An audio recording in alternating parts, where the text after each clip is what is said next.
Good morning, everyone. I officially call our ACB annual business meeting and general session back to order. Welcome, everybody. I hope everyone had a wonderful, restful, good night's sleep. Everybody's come back with their coffee and their breakfast, and we're energized for another wonderful morning. We have just a couple of announcements. I just want to thank all of our RDC, Resource Development Committee members that are working so hard. We had a wonderful auction and we had a fantastic walk yesterday.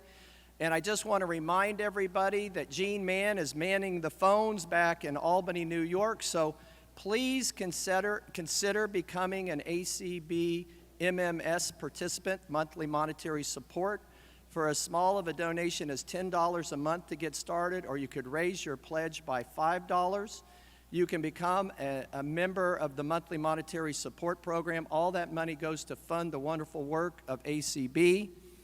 The phone number is 888-999-3190. That's 888-999, .3190. Or you can email Gene at askacbmms@gmail.com. That's askacbmms@gmail.com. She's standing by. We really would appreciate. Our goal is to get at least 50 new people to sign up for MMS during the convention this year. So let's go meet our goal, and we really would appreciate anything that you could do to help ACB. Second, before I move on, I've got to take a moment of personal privilege. You know, this last year has been very difficult, and for each of us, we cannot do it without the wonderful support of our spouses. Whether you're a staff member, you're a member that's very involved in this organization, a member of the board, it takes so much not just from us, but the person that really has to give it all is your spouse. And I could not be here today without the love and support of my wife, Leslie Spoon.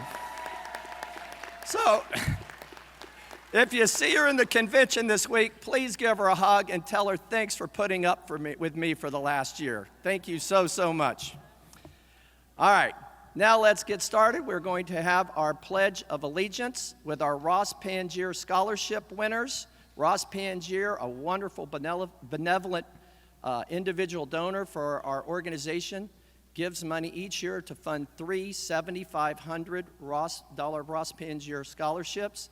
I would like to introduce Kevin, Javi, and Ganya to come forward and do our Pledge of Allegiance.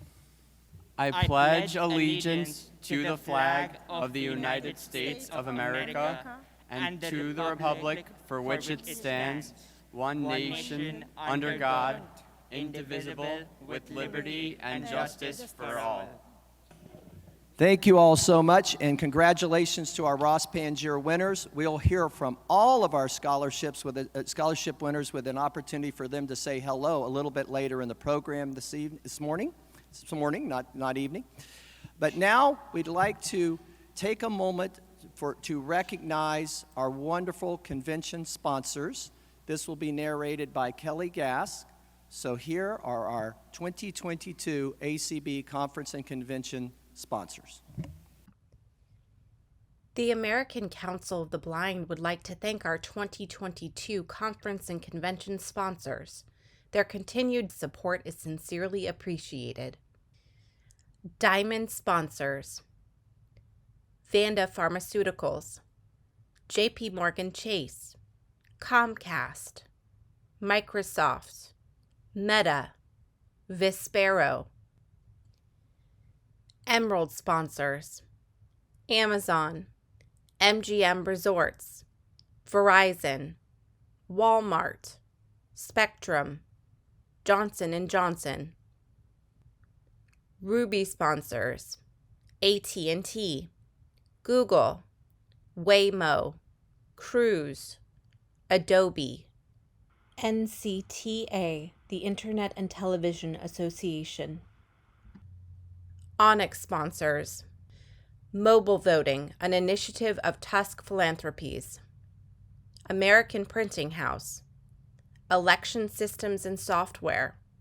Democracy Live. Topaz sponsors. ACB Lions. Pearl sponsors. Library Users of America. Individual sponsors. Titanium, $500.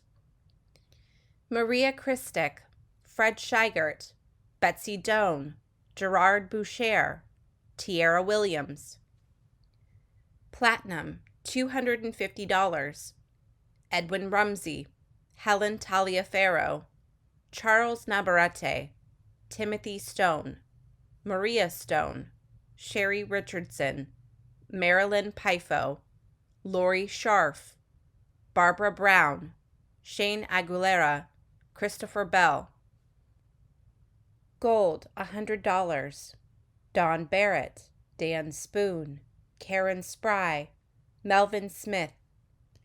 Linda Hunt, Brian Dufelmeyer, Vita Zavoli, John Glass, Michael Garrett, Peggy Garrett, Ray Campbell, Karen Campbell, Glenn McCulley, Mary Haroyan, Ursula McCulley, Miles Tamashiro, Peter Heidi, Art Cabanilla, Richard Johnson, Grady Ebert, Susan Heidi, Tom Jones, Renee Zellickson, Howard Goldstein, Gail Crossan, Margie Donovan, Joel Snyder, Sarah Presley, Katie Frederick, Sarah Alkmean, Larry Gassman, John Gassman, Brian Hardkin, Lee Tucker, Jean Mann, Alexander Densmore, Rachel Densmore, Tom Frank, Andrew Arvidson, Cheryl McNeil Fisher, Colette Arvidson,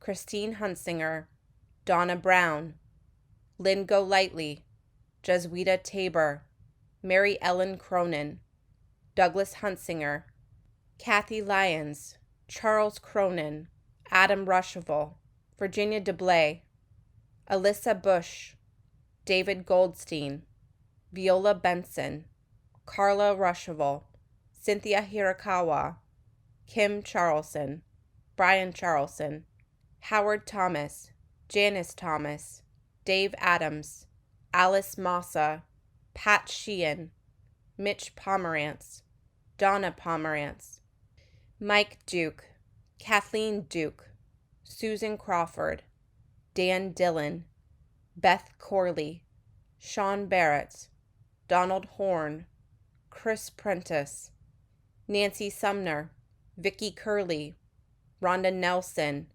George Holliday, Raymond Racer, Steve Dresser, Shirley Myers, Debbie Hill, Francie Rebeloso, Debbie Grubb, Nanette Legates, Victoria Kennedy, Gary Legates, Karen Gurgi, Donald Thompson, Norman Oda, John McCann, Debbie Robinson, Ken Rogers, Terry Atwater, Joseph Tingler, Barbara Lombardi, Rachel Schroeder, Terry Pacheco, Crystal Platt, Daniel Platt, Linda Yax.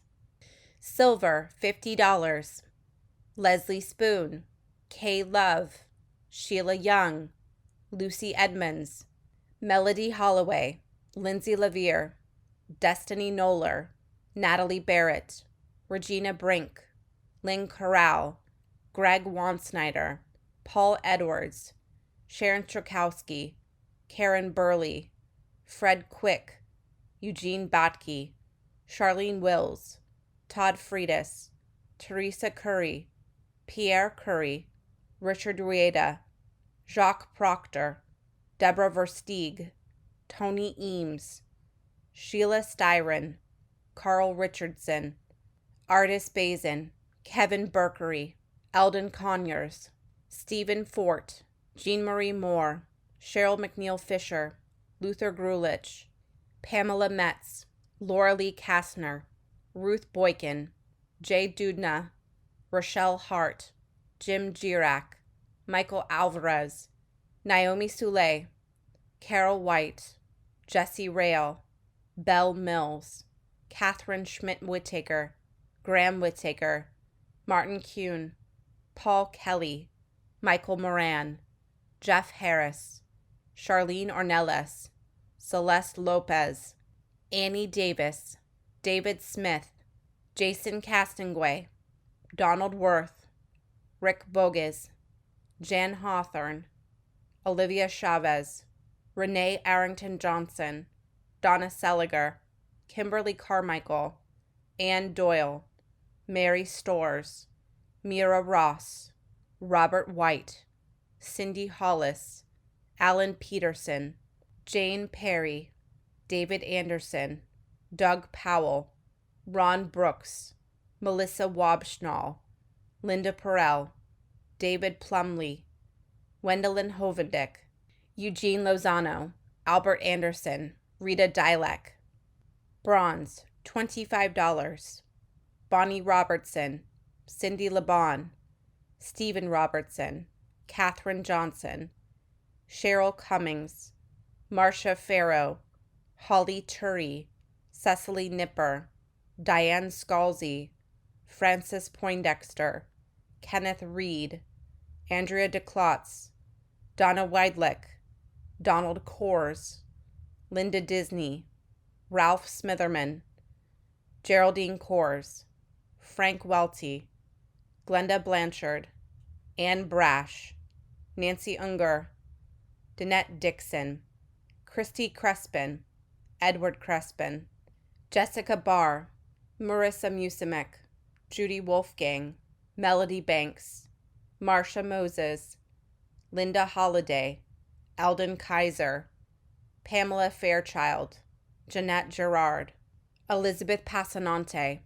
Pamela Jones, Patty Slabby, Carla Mary Hayes, Lorraine Olison, Beverly Wieland, Colleen Kitagawa, Doug Putz, Deanna Noriega, Norma Boge, David Cox, Andrew Baracco, Billy Guevara, Mary Lou Baracco, Samantha Hubbard, Patty Cox, Becky Davidson, Ann Foxworth, Marion Hasselrud, Lourdes Marcus, Debbie Young, Thomas Kaufman, Ray Marcus, Bill Sparks, Christine Schumacher, Kate Morse, Kenneth Semyon, Ruth Tips, Suzanne Howell, Marion Howell, Ellen Telker, Jean Ann Miller, Robin Frost, Mary Oaten, Nancy Murray, Sandra Sermons, Michael Tyndall,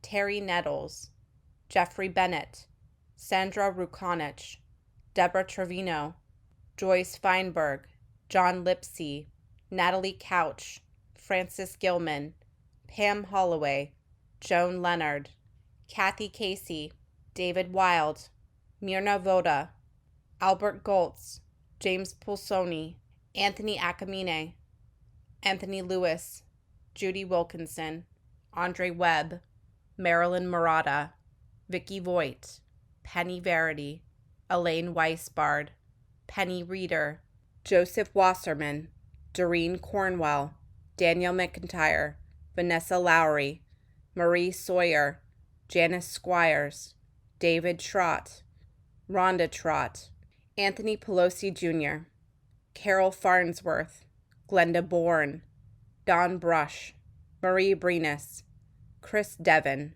Kathleen Devon, Sandra Burgess, Norma Service, Robert Hill, Elizabeth Oleska, Eric Malcolm, Luann Williams, Debbie McDonald, Monica Zvopa, Marge Schneider, Jeanette Kutash, John Smith, Sarita Kimball, Richard Keyes, Alan Casey, Debbie Dethridge, Diane Harms, Zerlene Johnson, Ren Leach, Marilee Hill Kennedy, Katie Lear, Richard Swan, Bruce Radke, Tom Tobin, Roseanne Ashby, Sandra Troiano, Michael O'Brien, Pauline Lamontage, Michael Byington, Mike Godino, Gary Messman, Ann Byington, Joey Couch, Shirley Messman, Freddie Pico, Karen Schroeder, William Burgunder,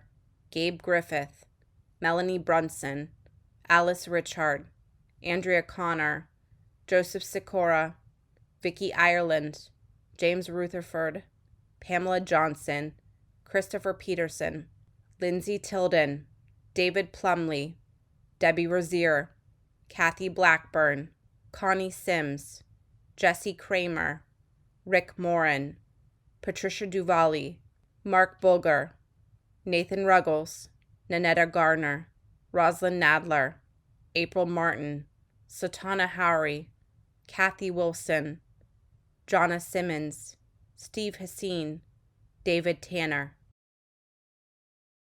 Wow. I want to give a huge round of applause to all of our convention sponsors. That is just absolutely amazing to hear that list of all of our corporate sponsors and members who are giving once again to this organization.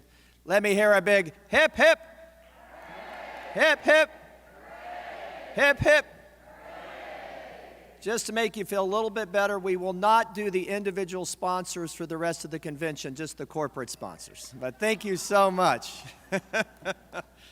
Next, we are going to hear from our Credentials Committee Chair, Ralph Smitherman from Branson, Mississippi. Ralph. All right. See if you can hear me. Where are we? Okay, we're good? Good morning, ACB. I bring you good news. All the credentials information was turned into ACB on time. Thank you to all affiliates.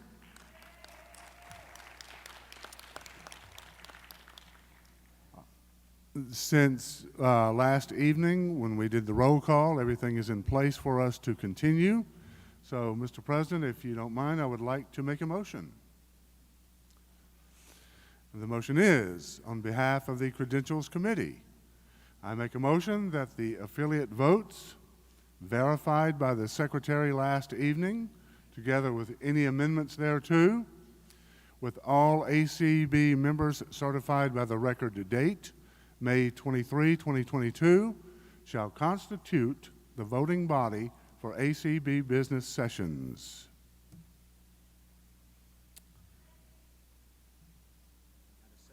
Yes, sir. All right. We've read the motion. We have a second.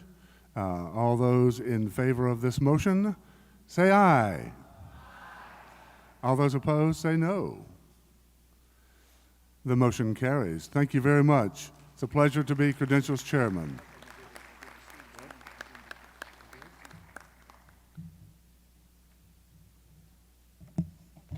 Thank you, Ralph. Ralph always does an outstanding job of manning the Credentials Committee. We thank him so much. Thank you, Ralph. Next, we are going to hear from Brian Charlson, Chair of the Nominating Committee, with our official slate of officers for our candidate elections. Brian. Hello, everyone. Thank you, Dan. I'm pleased to represent the 2022 ACB Nominating Committee. As chair of that committee, I was assisted by several individuals in putting together the Zoom meeting and all virtual meeting of this committee. I had the assistance of Denise Colley, ACB Secretary, Deb Cook-Lewis, ACB First Vice President.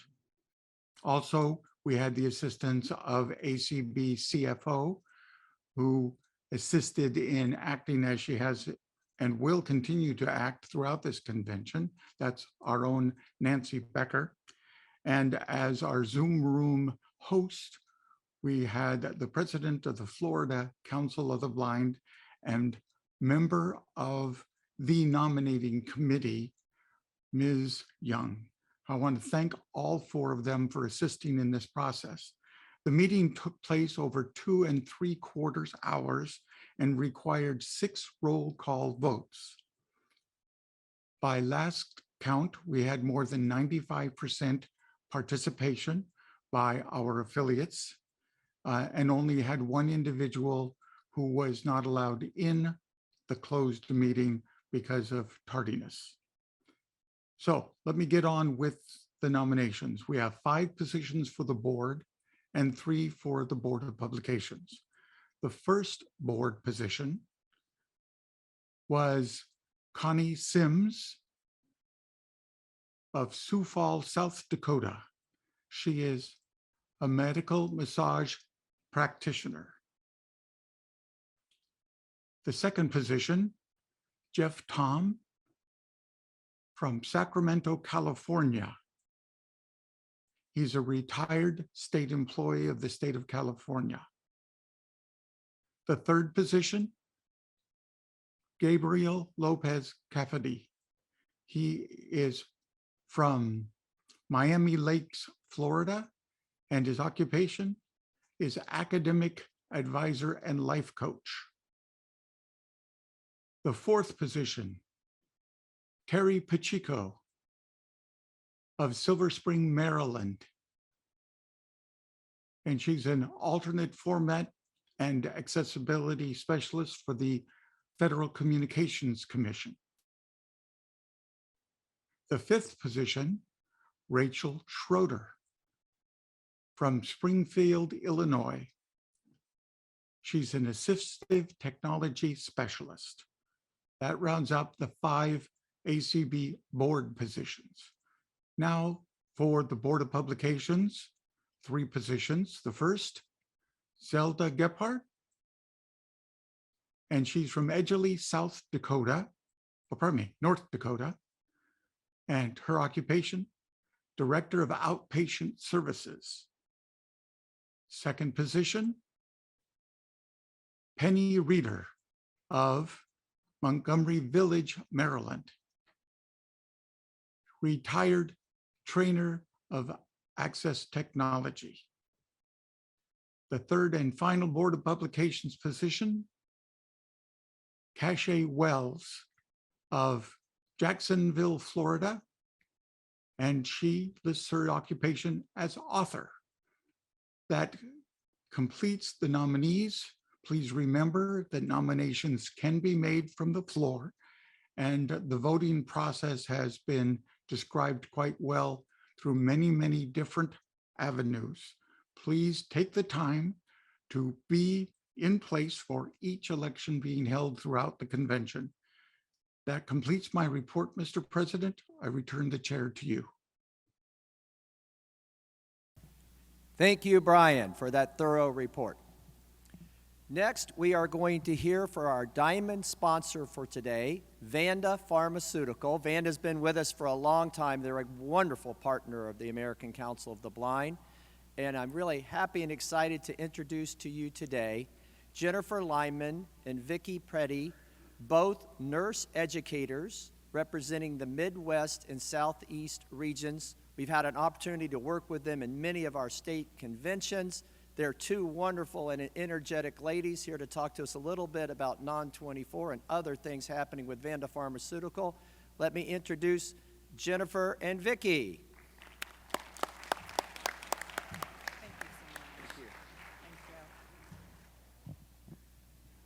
Hello, ACB. Thank you so much for inviting us to participate in your wonderful national convention.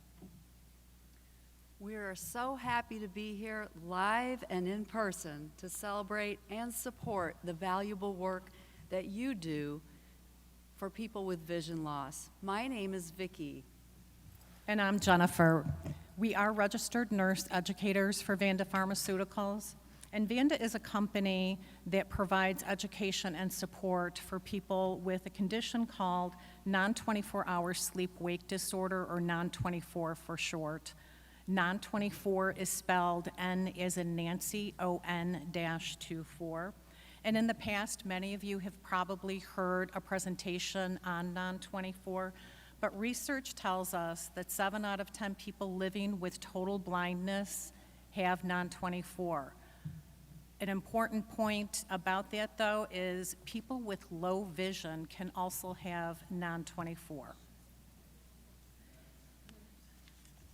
Our role as nurse educators is to provide education and raise awareness of non-24 and the no-cost services offered by Vanda for this condition. A person with non-24 may experience sleep disturbances with symptoms that include difficulty falling asleep at night or at a desired bedtime, or difficulty staying asleep at night, or difficulty staying awake during the day, excessive sleepiness during the day that may cause a person to take naps. People with non-24 may feel that they have a sleep schedule or a sleep pattern that's different from most people that they know. People can have one of those symptoms or all of them, and they can range in severity from mild to severe. The symptoms tend to occur close to the time that someone loses their eyesight, but not always, and symptoms may develop as vision loss progresses. Sleep struggles can lead to irritability and difficulty concentrating. And as you might imagine, someone with sleep struggles might not be able to participate in activities such as going to school or work, learning new skills, or attending chapter meetings, or even spending time with family and friends. As nurse educators, we can help you advocate for yourself. So please visit our exhibit booth. We're at tables 9 and 10. If you want to learn more about non-24, or if you just want to have a discussion with us about your sleep struggles or your sleep patterns, we're happy to do that and then connect you with additional resources if you want. When you visit us at our booth, you can also learn how to schedule a local in-person or virtual education program for a group that you belong to. We present at various groups, or to various groups and various organizations, such as the ACB and its chapters. We meet with rehab facilities, centers for independent living, schools for the blind, manufacturers, support groups, and so many others. So Jennifer, I have a question for you. We've been here for a couple of days.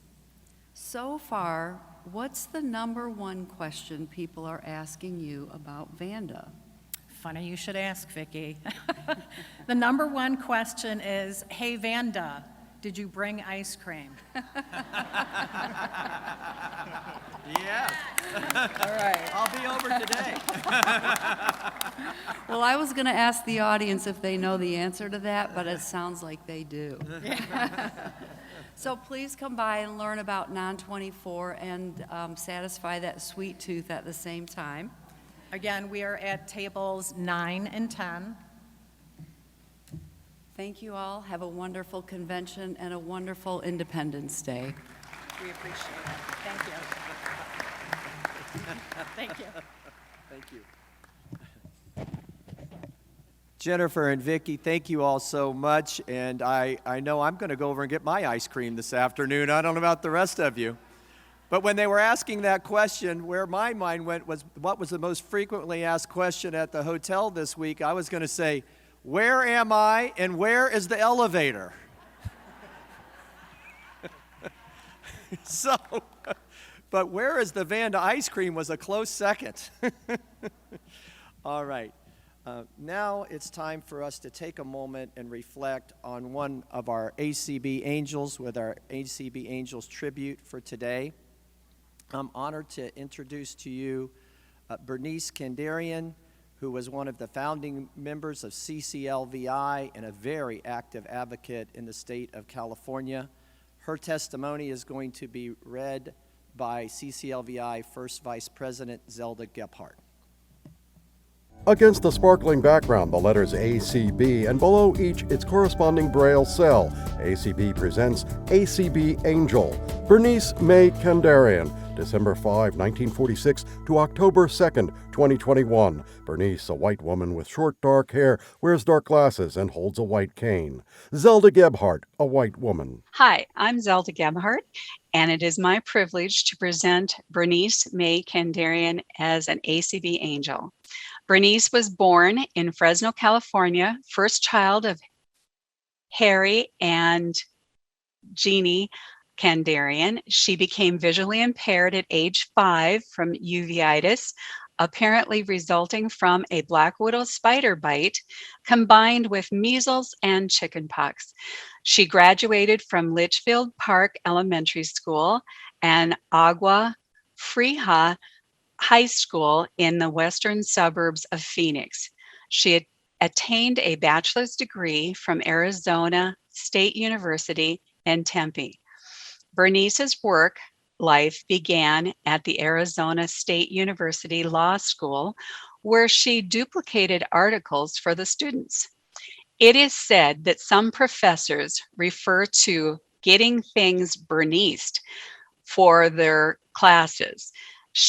Her rehab counselor then sent her to Los Angeles to train to be a service representative for the Social Security Administration. She worked for Social Security in California, Washington, D.C., and Arizona for a total of 14 years. Finally, for a brief time, she worked in the Disabled Student Services Office at Stanford University. Meanwhile, another aspect of Bernice's life was taking shape. This was her career as an organizer and advocate among blind people and those with low vision. While at Arizona State University, she was recruited for the Developing Arizona Council of the Blind by Judge John Van Landegram, a law school mate of Reese Rodham, the second president of the American Council of the Blind. She then got involved with the organized blind in California during her Social Security training. She played hooky from her training in July 1973 and attended her first ACB National Convention in Knoxville, Tennessee. She was hooked. She attended 40 more ACB conventions before missing one.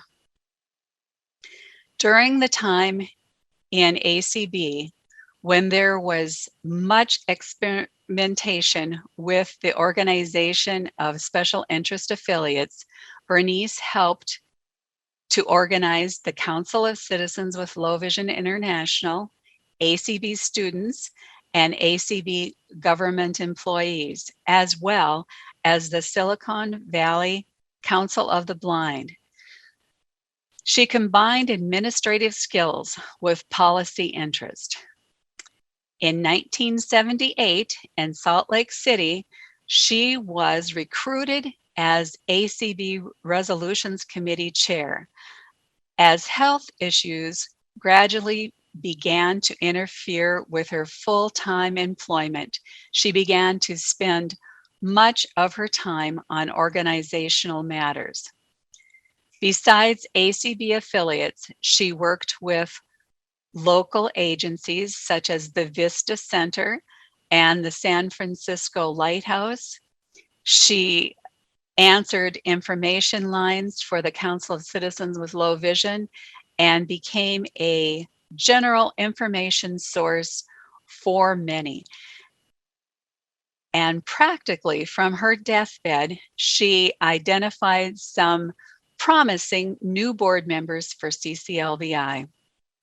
Recognition for these feats came in the form of a National Community Service Award from ACB and a place in the California Council of the Blind Hall of Fame. Shortly after her passing in 2021, CCLVI established an award in her honor. She will be posthumously awarded the first annual Bernice Kandarian Service Award in recognition of her many years of dedicated service to the Council of Citizens with Low Vision International. A logo, ACB in print and braille, American Council of the Blind, together for a bright future.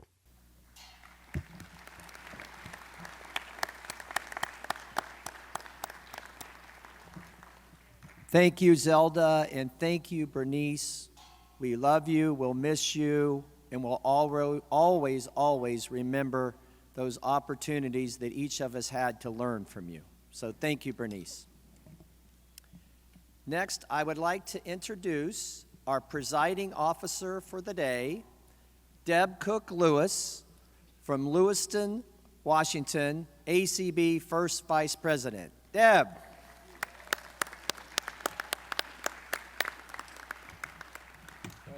So, you know, my stock and trade is to be a radio broadcaster, and I was thinking we could take requests, but maybe that's not what we're supposed to do here. I did get a request, though, from our presiding officer, President Dan, that we change the schedule. He wants me to change the schedule without changing the database. I don't know, but we're going to try. We're breaking protocol here. Welcome, everyone, and it's so great to be with you, and I'm so glad to be here in person with you.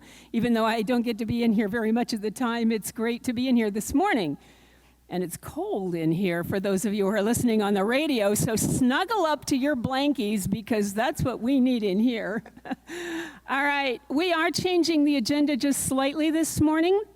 Our next presentation is supposed to be Mark Workman from the World Blind Union, and he will be with us, but we've shifted things just a bit to accommodate some things. And so lining up behind me now are our scholarship winners, which is so exciting. You'll be hearing individual presentations by them throughout the week, but this morning we're just going to give you a quick introduction to all of our scholarship winners. So let's do that now. Good morning, everyone. Before we introduce our scholarship winners and the very brief introductions that they're going to make this morning, I want to introduce to you, I am the co-chair of the ACB Scholarship Committee, Denise Colley, and my co-chair, Ms. Rebecca Bridges, who keeps me in line, and that's a really good thing to be doing. We had a wonderful group of students this year apply for our scholarships. I think we ended up giving scholarships to more international students this year than we have in a while. They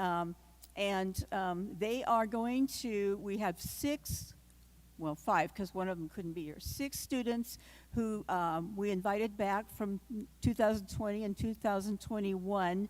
You won't be hearing videos from them because those were played in those particular years, but we invited them back to be able to participate and have the convention experience.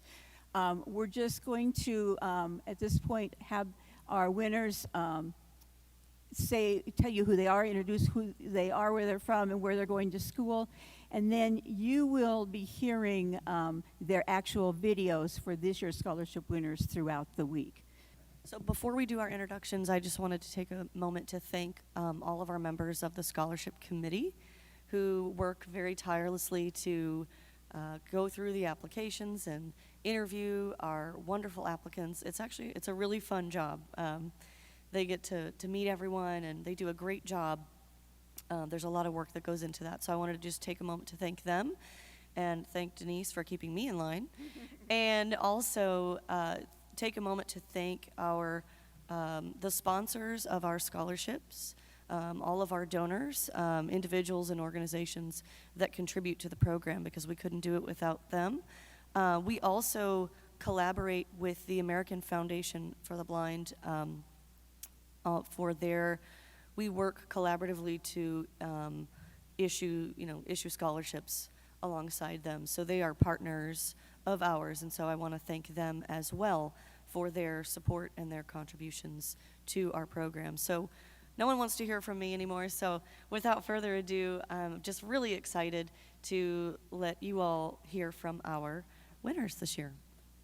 Good morning, everyone. My name is Rania Oussassi. I am from San Antonio, Texas. I am scholarship winner this year, 2022.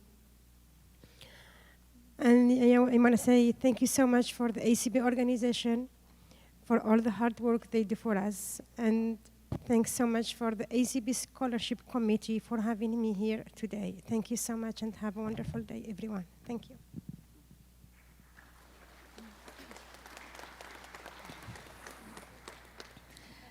Hello, my name is Faith Norby, and I am from Killdeer, North Dakota. This year, I will be attending the University of Mary in North Dakota, and I will be majoring in English education and minoring in special ed.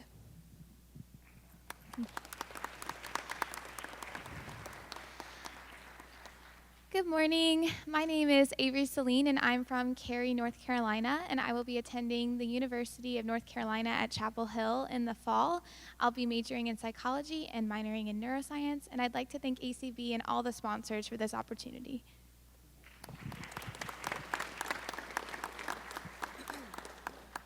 Hi everyone, my name is Carmen Guzman, but many refer to me as Izzy. I come from Celebration, Florida, and I'm entering my third year at the University of Miami, majoring in music education with a minor in education. And I would like to thank the American Council of the Blind for this scholarship. Thank you.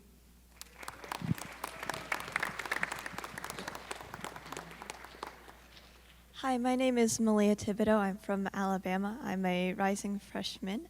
I'm going to attend Hillsdale in Michigan this year for international business and foreign language. And I wanted to thank the scholarship committee for this opportunity to be here and meet all these new people. Thank you.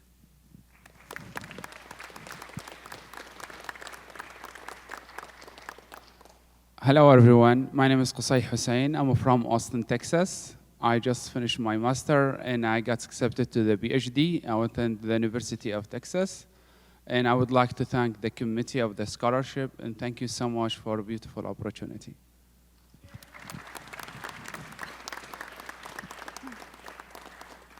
Hello everyone, my name is Camille O'Neill and I will be a freshman at Creighton University in the fall, majoring in business intelligence and analytics.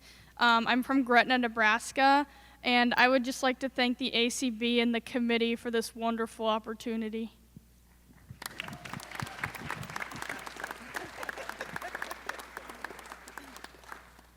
Hi everyone, my name is Joya Murray. Hi everyone, my name is Joya Murray. I'm from Pittsburgh, Pennsylvania, and I will be attending Slippery Rock University this upcoming fall for exercise science, pre-occupational therapy, and I would like to give a huge thank you to ACB for this amazing opportunity and the committee as well.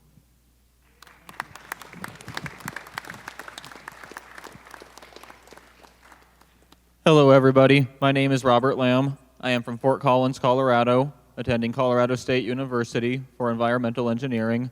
And once again, I would like to thank you, the committee and ACB, for this opportunity.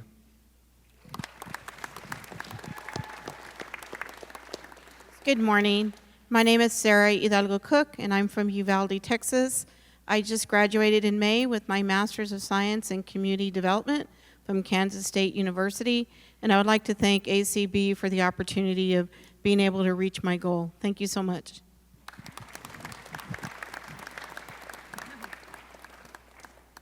Hello and good morning. My name is Gabe Gates.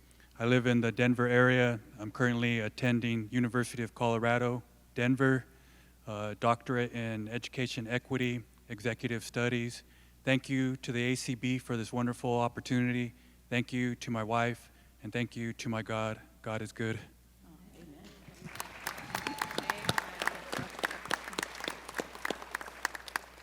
Good morning. My name is Tatiana Tolliver Hughes. I am from Charleston, West Virginia, and I'm an upcoming freshman going to Washington University in St. Louis.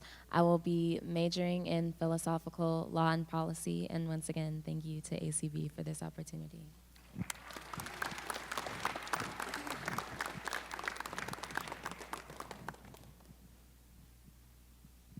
Good morning. My name is Brielle Kerr. I'm from Middletown, Connecticut. I received the scholarship in 2020 and 2021. I go to Fordham University. I'm finishing up my master's in data science, and I'd just like to thank everyone for this opportunity.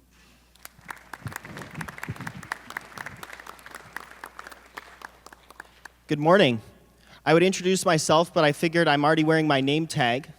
You can read it, right? I also probably don't need to introduce myself because I have had the honor and privilege to get several ACB scholarships, and I've been here a couple times. And I just want to thank this amazing organization for supporting me in my educational pursuits in computer science. Name is Matthew Turner. Thank you. Good morning, everyone. My name is Kevin Cohen. I'm going into my junior year at Binghamton University, which is part of the State University of New York. I'm studying accounting and economics, and I won a scholarship this year, and I want to thank you all for being so kind over the past couple days. It's really been a pleasure to meet so many of you. And thank you to the scholarship committee and ACB.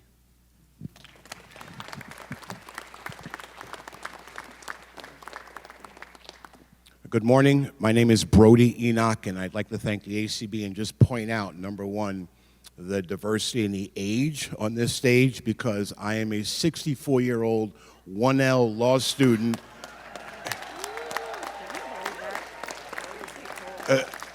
1L law student at the City University of New York School of Law. Age is just a number.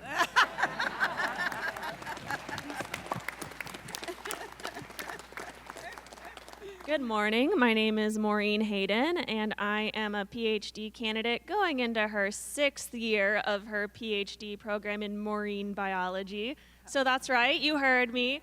Maureen, the marine biologist at Texas A&M University. Follow me on Facebook, Twitter, and Instagram. I would like to give the opportunity to not only thank ACB, the scholarship committee, but also we couldn't have done it without our friends, family, and support group. It takes a village to break down barriers and achieve our goals. Thank you so much.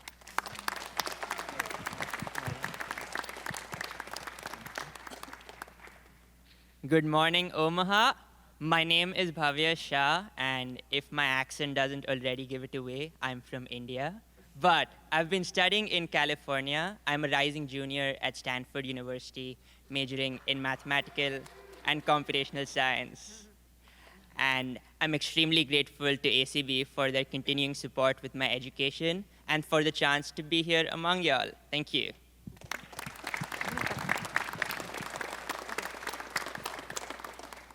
Hello, Omaha. My name is Tom Gerasi. I'm a rising sophomore at Merrimack College. I live in Newton, Massachusetts, and I'm majoring in communications with a concentration in public relations and minors in marketing and religion. I received the scholarship, the Qual Scholarship in 2021, and now a Bay State Council for the Blind scholarship recipient this year. I just want to thank ACB, but also my support network back at home for supporting me in my educational goals, and I can't wait to see what sophomore year brings.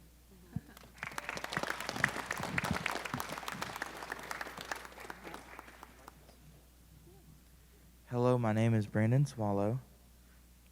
I'm currently going to University of Carolina, Pembroke.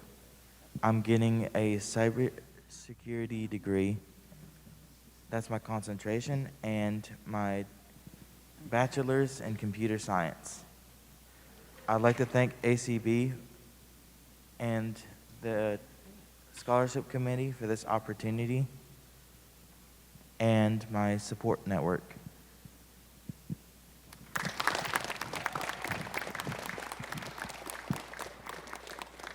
Good morning, ladies and gentlemen. My name is Krishna Boda.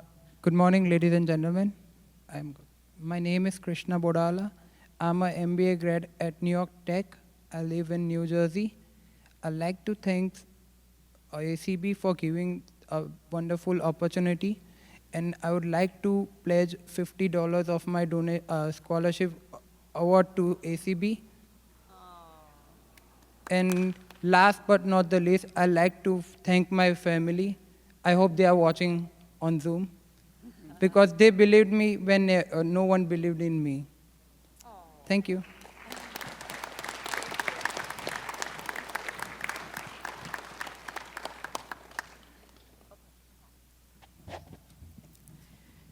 Can you see why we have so much fun on this committee? We get to meet and work with the most incredible group of people that you could ever meet. They're absolutely awesome. I just want to, in closing, say you will be hearing a little bit more about these students throughout the week. The next 4 days, Monday, Tuesday, Wednesday, Thursday, we will be playing pre-recorded videos, so you will learn more about them. And I just want to also remind people that the scholarship reception is this evening at 5:30 in Grand Ballroom A and B over in the Hilton. And if you want to come by and meet these incredible students, please do so. Thank you all very much.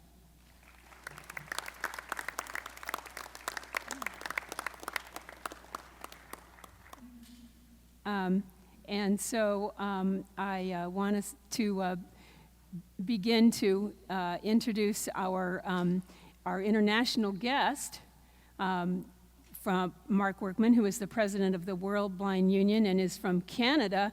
I live in Washington State. We don't really think of that as international, but that's all right. I guess the rest of you do. Mark was appointed to the role of WBU CEO in January of 2022, so this is a pretty new role for him. But he has extensive knowledge of the disability nonprofit sector, having held management positions in the areas of advocacy, public affairs, and program delivery with the Canadian National Institute for the Blind. Additionally, Mark is an experienced public servant who served for over 5 years in various roles with the government of Alberta, including as executive advisor to an assistant deputy minister in Service Alberta. Mark has a master's degree in political science from the University of Alberta with a bachelor's degree of honors from the same university. And as an accomplished public speaker, Mark regularly gives talks on diversity and inclusion to large audiences and guest lectures on bioethics and disability policy at local universities.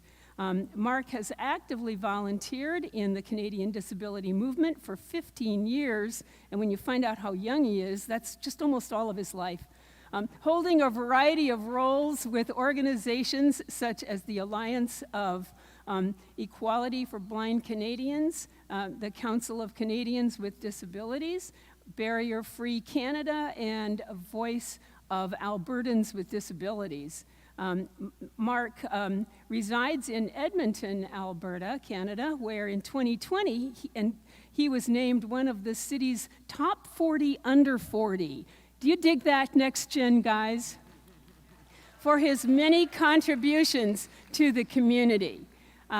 So at this time, I would like to turn the meeting over to Mark Workman from the WBU. I am actually in Omaha, but unfortunately I've tested positive for COVID. So I'm feeling okay, but I do not want to infect anyone else. So I'm doing this virtually. Unfortunately, I would much rather be downstairs in the room with everyone. Hopefully I will test negative before I leave Omaha and can hang out with people as I was hoping to. So thank you for that warm welcome. Good morning, everyone.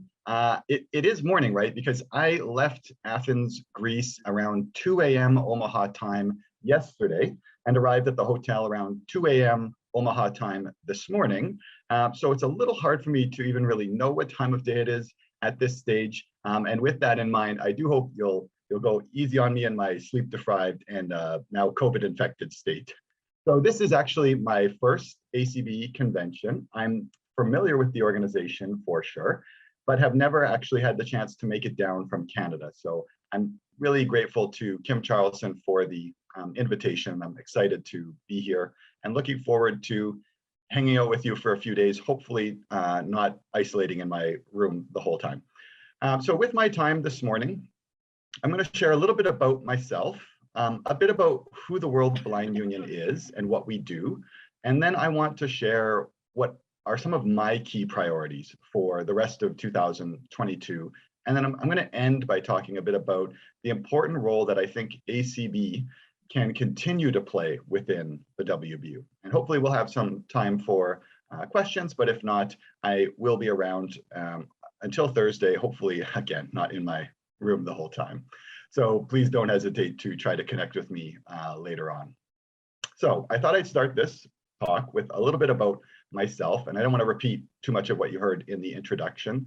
So maybe a good place to start is my connection to blindness. So the condition that led to me becoming blind is called retinitis pigmentosa. I suspect there are others in the room who have this condition. However, having met many people with the condition, I do think mine was a slightly more aggressive version of the condition. So I was diagnosed when I was in kindergarten, quite a young age, probably legally blind by about age 10, and then lost most of the rest of my sight by my late teens. And as my sight started to decline in my teenage years, so too did my grades in school, and eventually out of high school altogether. And I think a natural assumption to make would be that I didn't receive the supports I needed. And as a result of the lack of accommodations, I couldn't keep up with my sighted peers. And this is really only partially true, though. It's true that I didn't use the tools and techniques that help blind people to be successful in school, right? So Braille, large print, magnifiers, white canes, and those types of things. It's not so much that they weren't provided to me, though, but because I refused to use them. And again, I suspect this is a familiar story to some others in the room. I just couldn't stand the idea of being marked as different. Never mind the fact that I regularly stopped soccer balls with my face, walked into doors, wore super thick glasses, held the textbook just a few inches from my face, and sounded a little like a child who's learning to read when I was asked to read out loud in class. Of course I was different, and everyone knew I was different, but I still insisted on doing everything I could to hide it. And in the end, I was sort of missing so much class, and my grades were so poor that it just didn't make sense to stay in school. However, fortunately, the story didn't end there, as you might have guessed. So what I did is I realized pretty quickly that a blind person with no skills and no education, just like a sighted person with no skills and no education, was going to have pretty poor job prospects. And I will pause here and just give a little credit to CNIB, the Canadian National Institute for the Blind, because I met with a blind gentleman who worked there when I was, out of school and looking for some type of work. And I wanted to see if he had any advice for me. And he told me that there are definitely lots of jobs that blind people can do, but there would be way more opportunities if I were to go back and complete my education. And I took him to heart and ended up spending the next 10 or so years in school, finishing high school, completing a bachelor's degree, and then a master's, and even half of a PhD as well. So there's a slight risk this could end up being all about me, and I want to move on to talking about the World Blind Union. But just before I do that, I think there are just a couple of lessons that I think can be learned from my story that I want to pull out. So one is the power of role models. When I met that gentleman from CNIB, it was a bit of a turning point for me. And I've had many blind and sighted role models throughout the rest of my life. So they can be so crucial for your growth. A second lesson is around the power of education, and we were just hearing from some scholarship winners. We'll never know for sure how my life would have gone if I hadn't gone back to school, but I'm very confident that I wouldn't be here today without my education. The third lesson, I think, is that the shame that we sometimes feel about our blindness can be an incredibly self-destructive force. So I think back to the pain that I went through as a kid, the headaches from struggling to read print that was too small, the inner dread that someone might realize that my eyes didn't work like everyone else's. I think about that, and I want to do whatever I can to try to prevent another child, or adult for that matter, from experiencing those feelings. And I want to read the first sentence of the WBU's long-term vision as outlined in our latest strategic plan, because it's relevant to what I'm talking about here. So it says, "We dream of a future where the children of today will one day say, 'I'm blind, it's no big deal.'" And I think given my own personal experience, you could probably see why this is a vision that I can really get behind. and I hope it resonates with you as well. So what is the World Blind Union, and how do we hope to achieve this long-term vision? Well, I'm going to give a little bit of history. So in its current form, the organization has been around since 1984, so coming up on 40 years very soon. And I say in its current form because the WBU was actually created when two separate organizations came together.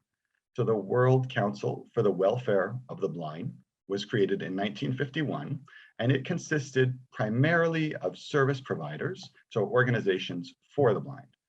And then there was also another one called the International Federation of the Blind, and that was founded in 1964 and consisted mostly of advocacy organizations or organizations of the blind.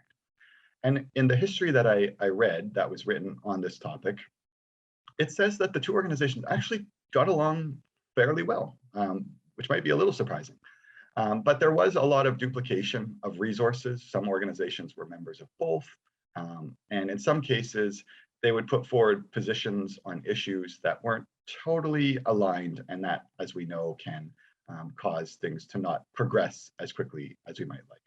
So in 1984, in October, in Riyadh, Saudi Arabia, interesting location, both organizations ended up adopting resolutions that dissolved each organization and formed the World Blind Union.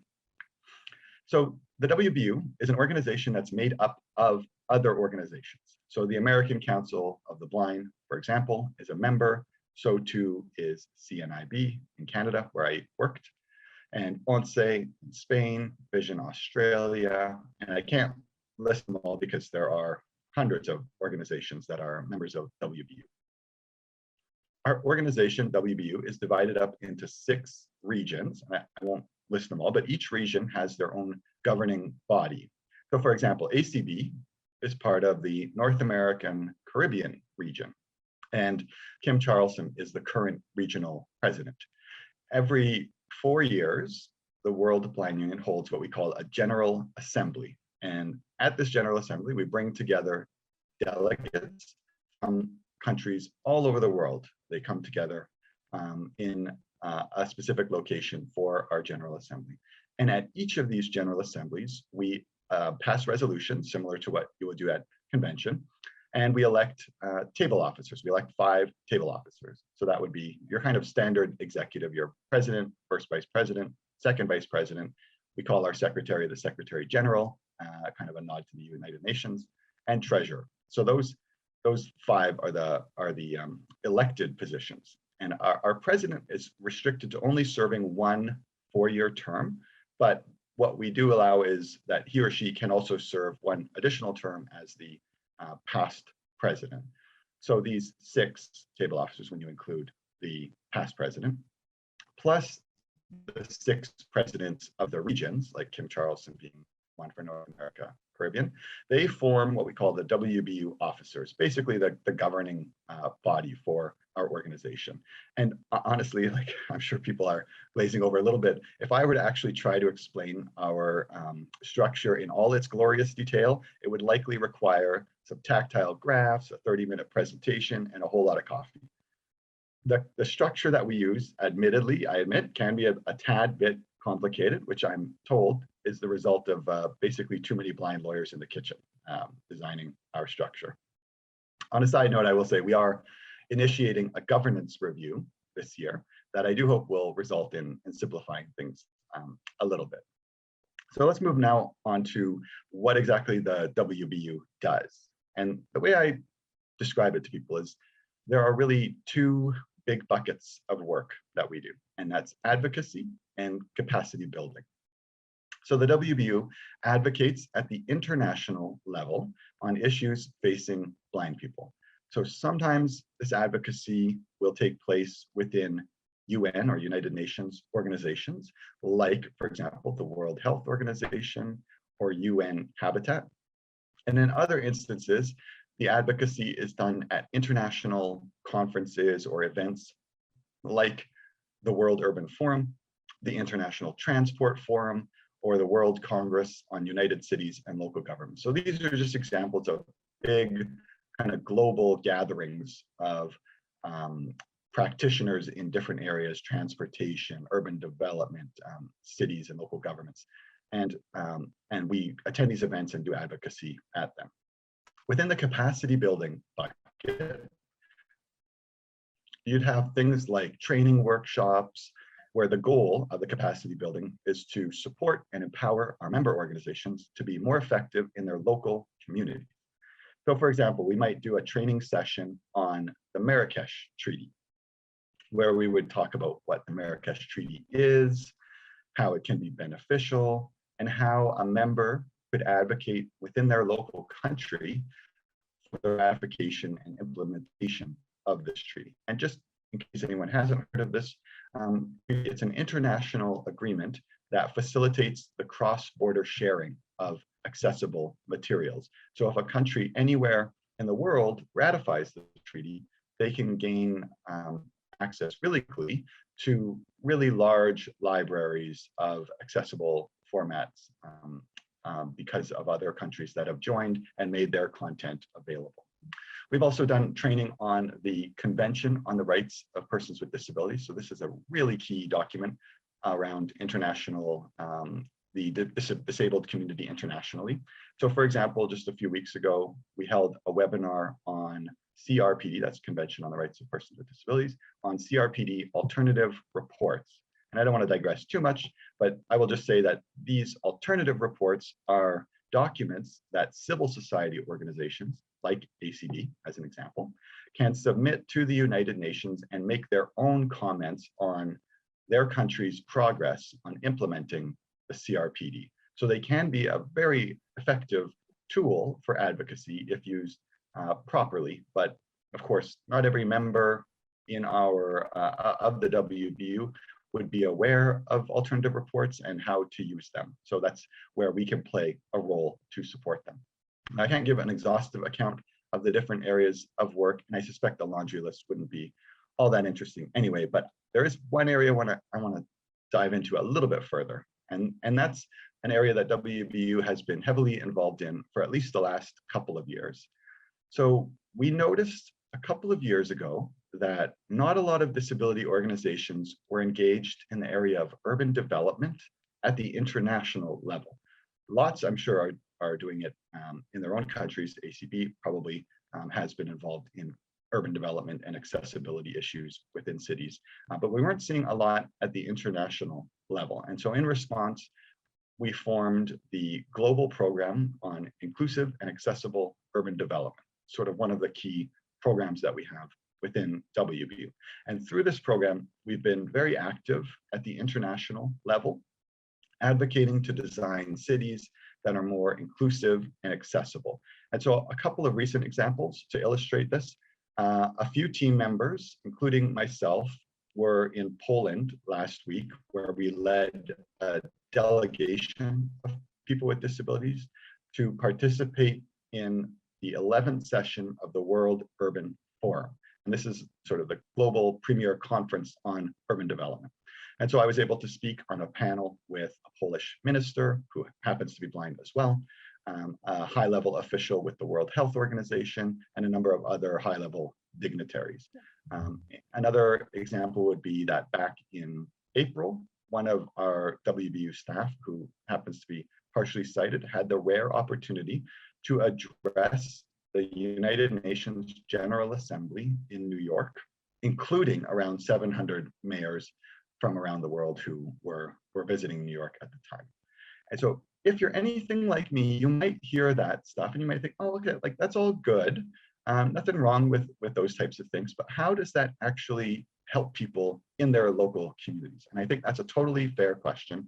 And I admit it's not always obvious or straightforward. And so we call this the challenge of localizing international frameworks. You can have great stuff happening at the international level, but how do you localize? How do you make it have an impact on the ground in the different municipalities? And the way I think about this is there always needs to be a two-pronged approach. So when the World Blind Union is speaking at things like the World Urban Forum or the United Nations General Assembly, we do get the opportunity to speak to hundreds or even thousands of individuals, decision makers, influential people, who then go back to their communities and hopefully have learned some new things about accessible design, universal design, and the importance of working with disability organizations, which is a point that we always stress, the importance of engaging disability organizations whenever you're making decisions. And so there's lots of value to us having those conversations and doing those presentations. But at the same time, the second prong has to be to work with our members so that they understand the messages that are being communicated internationally, like what are we going out there and talking about, and are able to then follow up and support those messages in their local communities. And I think once those two prongs, that approach is working well, you can really see a lot of positive change on the ground. And so this challenge of localizing what's happening at the international level is one that I take very seriously. I'm very sensitive to it as someone who only recently came to the international kind of arena and mostly did my advocacy within my municipality, within my province, state for ACB members, or within my country. And so it's one of my key areas of focus. And as I come to the end of this talk, I thought I'd just share a couple of other areas that I plan to focus on in the next 6 months. So as mentioned, I've only been in this role for about 6 months now, but I've noticed a couple of areas that I want to focus on for the rest of the year. So communications is definitely the area that I noticed early on has lots of room for improvement. I think we could do a lot more, a better job in at least 3 different ways when it comes to communication. First is probably the most kind of obvious, and that's communicating outwards. I bet you there's a lot of people in this room who have never heard of the World Blind Union. I have no idea what we do. And so we can make a better job of communicating out to both our member organizations, what are we doing, how can you get involved, but also out to non-members, to other disability organizations, and the general public as well. A second area for communications, though, I think we can do better is at hearing from our members. So we want to create more opportunities where our members can tell us what their issues are and how we can support them. And then the third way is that I think WBU has a responsibility actually to facilitate communication among members, right? In my experience, members are organizations, they want to help one another and they want to learn from one another. And WBU can play a key role in making this happen. And so communications is one area that's going to be a priority for me that I hope to make some real positive change in the next 6 months. A related but separate area would be member engagement. So if we're communicating effectively with members, they're going to be more engaged for sure. But beyond that, I'm hoping to develop a member engagement strategy. We currently have hundreds, like I mentioned, of member organizations that are affiliated with WBU. By some counts, over, but we know it's really not an accurate number. We need to have a better handle on who our members are and how active they are or want to be within WBU. So we need a plan to attract member organizations to join WBU, and we need a plan to reactivate members who have been less active or inactive over the years. And I think to do all of this, we need to be able to make a strong case for membership in the WBU. And so that's another priority. And then here's the last one. I'll finish by talking about Ukraine, which I haven't mentioned up until now. I was actually invited to speak at this convention before Russia invaded Ukraine, and I double checked that it was, I'd only been on the job for 3 days when Kim reached out to invite me here. And given that she knew basically next to nothing about me, I call that a pretty gutsy move. And I wish that I didn't have to talk about Ukraine. It's such a terrible situation, and it's been one that has occupied a lot of my time since I joined WBU. Now, we didn't react immediately. Partly it was the effect of me being new. A lot of organizations were putting out statements condemning the invasion, and I saw absolutely nothing wrong with that. I think that's important to do. But I didn't just want to put out a statement if I couldn't announce anything a little more concrete. And so following a series of conversations with various individuals who are associated with WBU, we ended up establishing what we called the Ukrainian Unity Fund. And the fund was set up to create a mechanism for individuals and organizations to channel their support to help blind and partially sighted Ukrainians. And I'm pleased to announce that thanks to the generosity of hundreds of individuals and many organizations, including the American Council of the Blind, the fund has generated well over $100,000 US. And I've been working closely with our regional member in Europe, so that's the European Union of the Blind. I know some of the EBU European have already started flowing into the region to assist blind and partially sighted Ukrainians. And at the WBU, we've identified a bunch of organizations, I say bunch, maybe a handful of organizations that are in and around Ukraine and that are providing support. And so we're just in the process of establishing some slightly more formal partnerships. There are legal rules around, because we're a registered charity in Canada, there are some legal hoops that we kind of have to jump through. But we're close to having those partnerships established so that the funds that were so generously donated can be used actively and of course responsibly as they were intended. And so this will be another area of work that I think will occupy a lot of my time and will be a key priority for me over the next 6 months or so. So I don't have a lot of time left.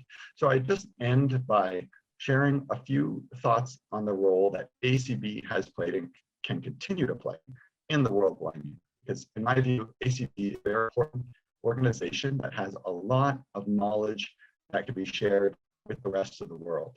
And so as we start in the coming months to develop opportunities where members can exchange with one another, so those community improvements that I was mentioning, I sincerely hope that ACB, and I'm confident they will be there to participate in conversations and share your knowledge and successes with others who can then benefit from that knowledge sharing. So Mark, what in terms of the most significant either challenge or opportunity facing the WBU, what do you think that really is? Yeah, it's a good question. I think definitely around communications, there's a lot of opportunities there. One of the sort of really fundamental roles that an organization like ours can play is to help ensure that when something goes well in one part of the world, some type of success or initiative that's making a positive difference, that is known elsewhere in the world. And so that's, I think, a really important opportunity. I would also say that capacity building is an area where we have the ability to make a positive difference. There are a lot of organizations in and around the world that don't have the resources, and we're not in a position ourselves, admittedly, to provide a lot of financial resources, but those aren't the only resources that matter, right? Knowledge, toolkits, those types of resources can really make a big difference. And so that's an area where I think we'll put a lot of effort into making sure that we're sharing that knowledge, that information, those successes with other organizations. Mm-hmm. All right. And one other question that I wanted to ask you about, what do you see is the sort of the landscape of and the status of audio description around the world? Mm-hmm. Yeah, it's stronger in certain locations for sure, and you're going to hear a little bit about this later on in the convention. We see a lot of strength when it comes to audio description for the more developed countries, a little less so for developing countries. And so this is another area where we can support organizations to advocate because it makes such a big difference for people to have access to those types of cultural products within their local community, not to mention education as well, being an important area for audio description. And so this is another area where, again, ACB can play a kind of a leading role, not just in America, but actually globally by spreading information and supporting organizations to do advocacy work within their local countries. Mm-hmm. Oh, thank you so much. All right. Well, we really appreciate your participation with us this morning, and we look forward to the other sessions that you'll be with us this weekend, and thank you so much. All right. Yay. I just really appreciate your energy and enthusiasm, and that's just wonderful. Excellent. All right, we are back onto our original schedule, and that means that we're actually to a break. Now, I am going to be really nice. I'm going to give ACB something. It's a gift, and especially in this building, it's kind of a gift. But we've got some special stuff happening during the break. We need to continue to get up and get moving, and some of us are not as cold if we move around, so that's good. And so we have our move champions, Leslie Spoon and Connie Sims, who are going to help us with that. Good morning, ACB. So Connie and I are coming to you guys from the Get Up and Get Moving campaign, and we couldn't get this started without our good friend Terry Suarez saying a woo-hoo! So hopefully she's out there listening on ACB Media. So we're going to do a few stretches. Don't start moaning, okay? You can stay seated, but if you're able and willing to stand, that would be awesome. You guys are going to stand with your feet shoulder-width apart. Your booties are going to be in if you're standing. Don't stick your booties out, okay? Inhale, arms up over your head. Exhale, breathe it out nice and slow. Inhale, arms up over your head. Don't go quick. Exhale, slow. This is nice and slow, guys.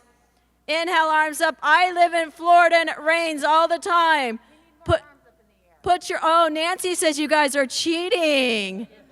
Oh my goodness. Dan Spoon, are you cheating? Both hands together, arms over your head, guys. Lean to the right. Lean to the right. Even if you're in a chair, don't fall out of your chair, okay? Exhale back to the center. Inhale, lean to the left. You get to meet your neighbor a little bit. Exhale, center. Inhale. How we doing, guys? Oh, I love it. Exhale, center. Inhale to the left. Everybody on Zoom land is jealous. They're not here with us. Exhale, center. One more. Inhale to the right. Exhale, center. Bring your arms down. Roll your shoulders up, back, and down. We're not stressed out from not finding those elevators, right? So we want to roll our shoulders up towards your ears, rolling back and down. Up, back, and down. How we doing? I don't hear you guys. Yeah, there you go. Roll your shoulders forward, up towards your ears, and roll them forwards. Up towards your ears. You're mad. You're mad. Now you're relaxed. Roll them up and back. Good. Take them down. Inhale, arms up. Bring your hands together. Interclasp your hands. Reach up towards the sky, guys. Reach for ACB. We're excited. Reach, reach, reach. Now you're going to come out in front like a big ice cream scoop. So you've got a big ice cream scoop. Your arms are together. They're away from you. Hands are away from you. Reach out. Tuck your abs in. Those are not your stomachs anymore. We don't have stomachs. We have abdominals or core. If you don't take anything back from me today, it's your core. Okay? It makes your back strong, Connie says. My good friend Connie here. Reach back up towards the ceiling or sky. Reach for the sky for today. Exhale, bring it down. Let's do our next stretch real quickly. Right ear to your right shoulder. Don't go too far. Don't overstretch. You don't want to tell me later your neck hurts. I have no responsibility. Exhale, back to center. Inhale, left ear to left shoulder. Feel that nice stretch, everybody, yes? I don't hear you. Do you hear them, Connie? No. It's very quiet out there in ACB land. We got 2 minutes left. Take your right ear towards your right. You will. You'll get a break. Don't worry. I promise. Exhale, center. Inhale, left ear to left shoulder. I promise you'll get your break. Exhale, bring your arms back up towards the sky. Take your hands behind your head. Lean back like you're laying out. Oh, it's a beautiful day, huh? Woohoo! Keep your elbows open to 9 and 3. They're not by your ears. Abs are tight. You're squeezing your booty. Does everybody feel their booty? Woohoo! Can I get a woohoo? All right. Bring it forward. Take your shoulder, let's see if I can talk anymore. Twist to the right. Twist to the right. That'd be 3 o'clock, Dan Spoon. You're welcome. Exhale back to the center. Twist to the left, which is 9 o'clock. Keep your elbows nice and wide. You guys feel your back and your waist, yes? Do we know our waist? Our love handles. Exhale. All right, we're almost there, guys. We're almost there. Exhale, center. Inhale to the left. Feel your love handles from ACB. Exhale, center. How we doing, Connie? How we doing, Connie? Woo, we got 50 seconds. All right, we're doing really good. Woo! Roll those shoulders again. Roll those shoulders. How we feeling, guys? I don't hear you. Do you hear them, Connie? No. I don't hear you guys. There you go. Yes, let's start marching a little bit, guys. Just march. Warm up your feet. March, march, march. Not a very big march, just a nice, soft march. Take your right heel out in front of you. Take your left heel out in front of you. I call these my country heel down, hoe downs. So you can bring your right heel out in front. You should feel the back of your leg. Yes, everybody? Check those calves. Check your hamstrings. Don't overdo it, Dan Spoon. All right, guys. Thank you for hanging out with us. We'll be back Thursday. Woohoo! Get up and get moving. Our next presenter is here in person with us, which is very exciting and especially helpful to all of our friends listening to us remotely this morning in those warm blankets that they got out last hour. Wish you guys would bring them over here. All right. So it is really my great privilege to introduce Mr. Jason Broughton, who is the new director for the National Library Service for the Blind and Print Disabled. He is very new to his job, and that's very exciting. I'm looking forward to hearing all about his thoughts about the library and about services and about everything else he wants to tell us. And he will be also speaking at LUA, of course, LUA, library users. Why wouldn't he speak at the library users? You know, I'm on Pacific time still. He'll be at LUA tomorrow afternoon at 1 o'clock. And so if you pardon me? Today at 1 o'clock. Whoops, excuse me, I'm really off. I'm so sorry. I did well last time, but I didn't do so well this time. Today at 1 o'clock for LUA. I am sorry. Yes, and so, but we're just checking to see if y'all have been reading your program. And I'm pleased to see that you have been. Thank you. That's good. All right, so I feel better now because it's been a lot of work to put that stuff together. All right, so he'll be this afternoon, but in the meantime, he is here right now to talk to us about things going on at NLS, and so I present to you Mr. Jason Broughton.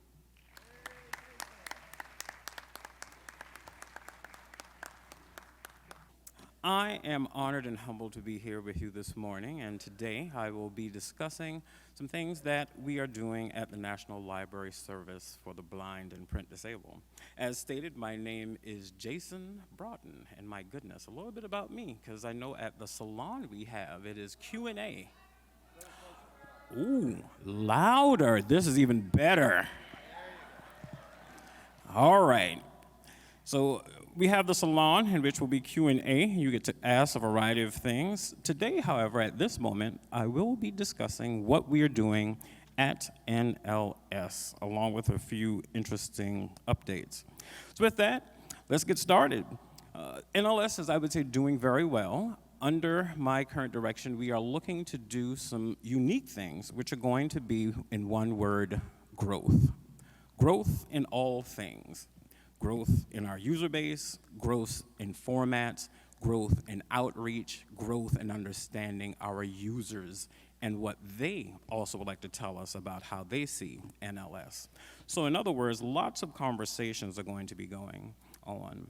We also are looking to have a recommitment to who we are when it comes to being the National Library Service for the Blind.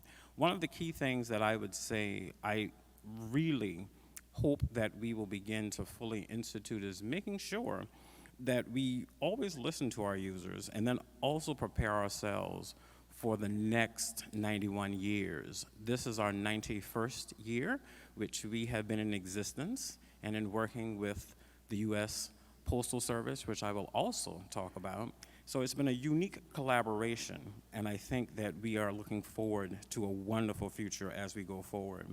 We've had a lot of legislative changes and regulatory changes in the past 2 years under Karen Nellinger, who I also know.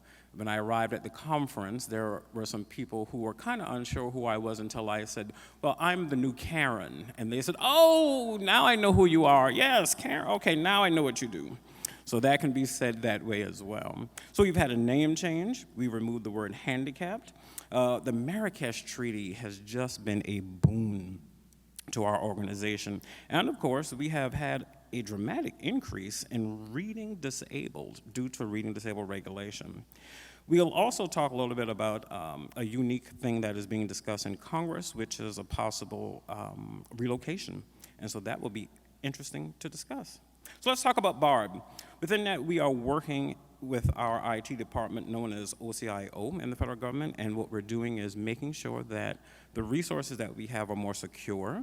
We've moved it to what is known as cloud-based items, which just basically allows faster downloads, enhanced capacity, searching, which we're also going to even enhance, and of course, deal with foreign language enhancements. One of the biggest things that we also will want to do with that when it comes to the enhancements is making sure that we have as many people participate with us when we are looking to test and review devices and services. That means we're going to need to have outreach to understand as many different types of disabilities as possible, which allows the devices to be their best, so when we put it out, people can therefore be very comfortable with its use. Other items when it comes to modernization. Marrakesh. Under Marrakesh, we have now 2,800 additional new works on BARD.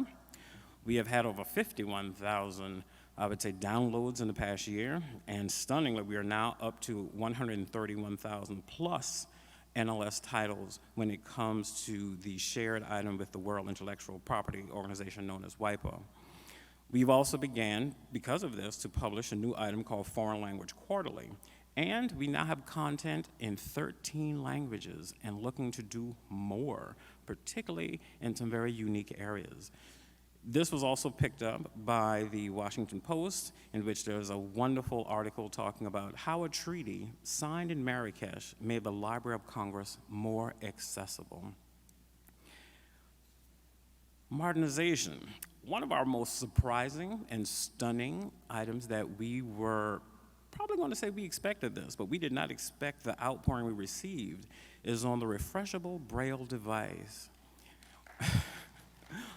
This unique item, when we deployed it to have it reviewed, immediately allowed us to see what people told us they really, really wanted.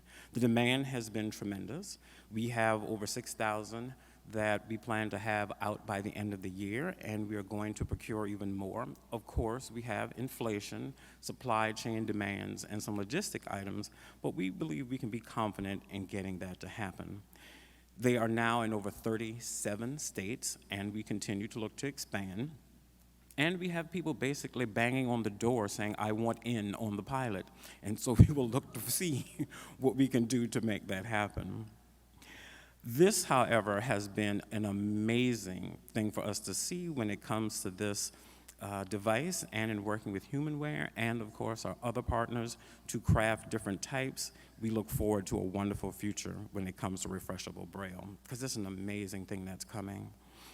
We've also done an ease of access with regulatory changes. As I mentioned, reading disabled has been quite unique, in which we now have over 10,200 reading disabled individuals utilizing NLS. Now, what does that mean in a percentage? That's a 50% increase than before.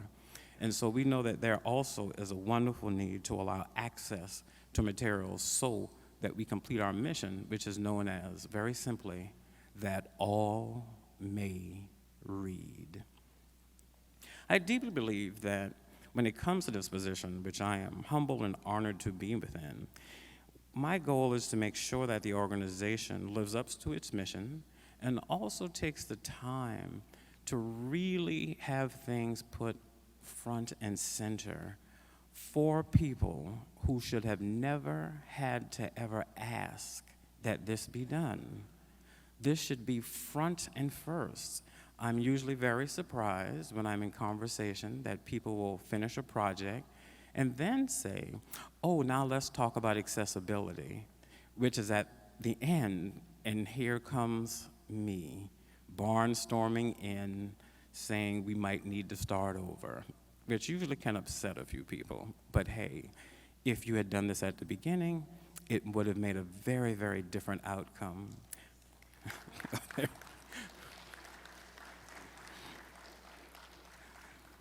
Our next item, duplication on demand, is going well, and that is going to expand to our entire network of 94 network libraries in U.S. territories by the end of the year. And with that, there's going to be some cost savings and, of course, some space savings when we are allowed to, in a sense, have multiple titles on one cartridge. With that, I can say I have heard some feedback about some of the things that they would like to have tweaked when it comes to duplication on demand, and we look forward to that. We have focus groups here, and I encourage you to please attend.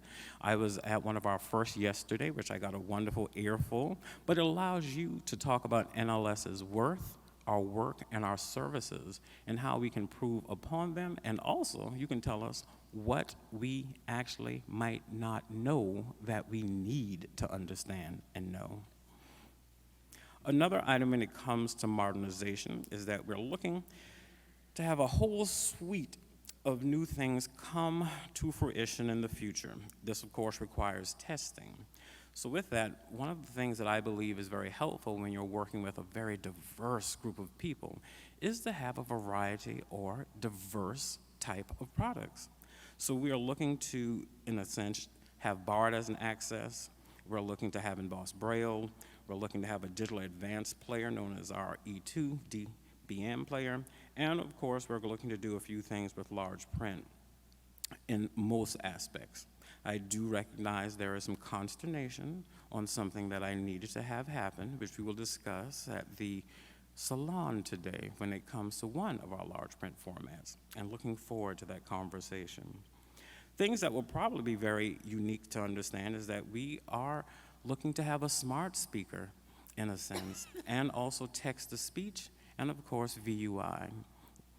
With that, however, there can be challenges. A lot of things must be completed first to make sure that this goes off without a hitch.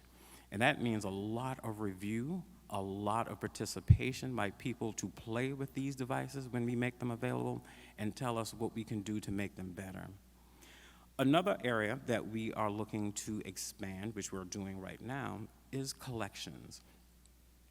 We are never going to really have every single book, but what we can do is increase a variety of things based upon talking with our users about what they like most.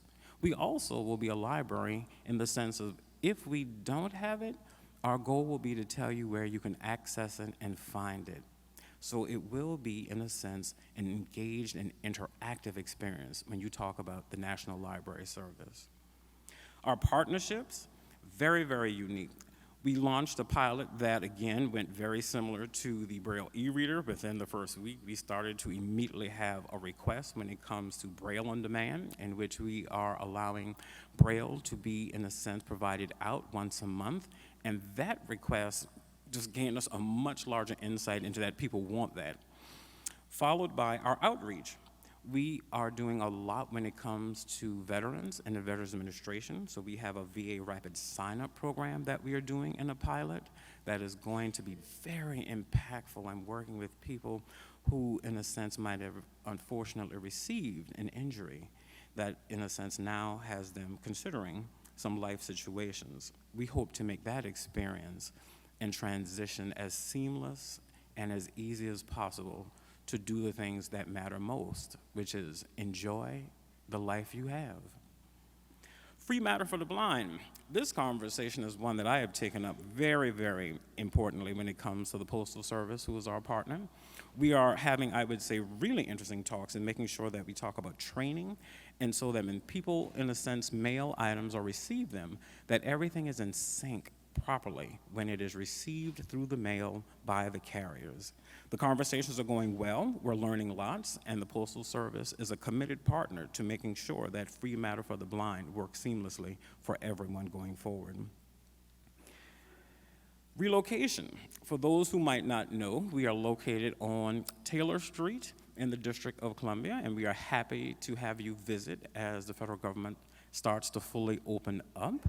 Just recently, we had the American Library Association in DC, and we hosted a lot of librarians who were new to even understanding that NLS has been here. So we provided tours and a host of things. With that, however, we are looking through conversations with Congress on, in a sense, relocating, if possible, it is at their discretion, to the Capitol complex. Now, some might say, well, that's interesting. What you might not know is how I understood it from the history and the conversation. NLS was on the Capitol complex at the Library of Congress and temporarily needed to move. Keyword temporarily. 60 years later, we are still on that temporary rider, and we are having conversations to see what it might look like, again, based upon their direction and decision on what it might look like to relocate back to the Capitol complex in a new facility that would be very, I would say, helpful and inspiring, to be a visible signal and also sign of what this nation says that it does for all people. We stand, I would say, forward to hearing what that will come, but conversations, of course, take their time as they go through our congressional delegations. As I said, we have focus groups, which we have our collection development section here, Alice O'Reilly and Tamara Rory, who's over patron engagement. Please come by and tell us what you think about NLS. It's so important that we gather information and feedback from you. Also, we put on a biennial conference in which we had over 400 professionals attend virtually, and with that we had messages from Senator Leahy and from Senator Blunt virtually about what NLS is doing, and we also, in a sense, awarded some winners when it comes to the Library of the Year, and for that our regional winner was the Washington Talking Book and Braille Library in Seattle. And our sub-regional winner was out of Florida, Pinellas County, Pinellas Talking Book Library in Clearwater, Florida. So we're doing quite a lot, and as a new director who has come from a variety of items, I'll share a little bit about that. Prior to this, I was the state librarian in Vermont. What a wonderful outdoor playground state that is. Amazing, amazing group of people. Followed by, before that, Savannah, Georgia, Live Oak Public Libraries. Prior to that, the South Carolina State Library. And before that, worked in education, but the thing that most people really say is important to them is that they knew that I was a certified pastry chef and that I love to bake. That seemed to be the most important thing for a lot of people. As I begin to close, I'd like to read to you a small quote. For those who know me, I like to make sure that people find solace in poetry or comments and the importance of who we are when we're looking at items. As director, one of the things that I would hope that ACB will take away from me as I work with all of you to, in a sense, provide services is a simple thing that I live by as my simple mantra, and my staff fully knows this.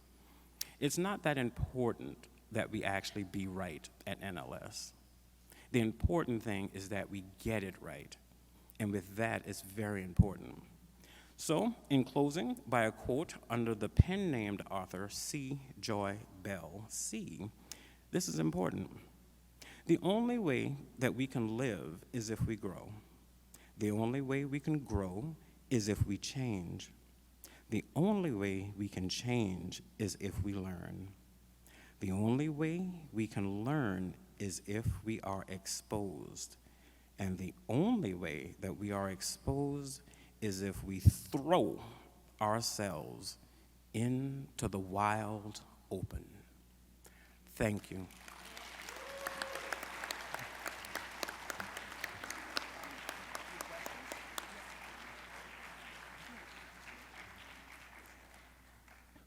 Hi, I'm Marilee, and I'm just learning to play the piano, and I'm wondering how I would go about getting enlarged music so I can read the music. I have one-eyed vision. Yeah. You said your question is on music? Yes, Oh, this I is wonderful. can't read a regular. Our music section is very unique, and with that, you would be connecting with NLS directly, and I can give you that information. But if you go to our website, there is an item that talks about music, and we have a wonderful, engaged staff that can assist you. For those who do not know, the National Library Service for the Blind and Print Disabled has the world's largest Braille music collection. And you should, in a sense, probably consider reviewing it. We have method books, instruction books, musical scores, and a host of things that are available to you. With that, you get to have it for a certain while, and you can also continue to extend it for as long as you need it. But again, you would be contacting the National Library Service direct for that, and we have a lot of staff who are waiting to assist you when it comes to music. Another question? Just here you go. There you go. Hi. Oh, wait, hang on. You can hold it. You want to hold the mic? Okay. Okay. Hi, I'm Judy Presley from Georgia, and I love BARD and I love BARD Express, but I also love to travel. And when I go to the travel category on BARD Express, it seems like the same books have been on there for 2 years.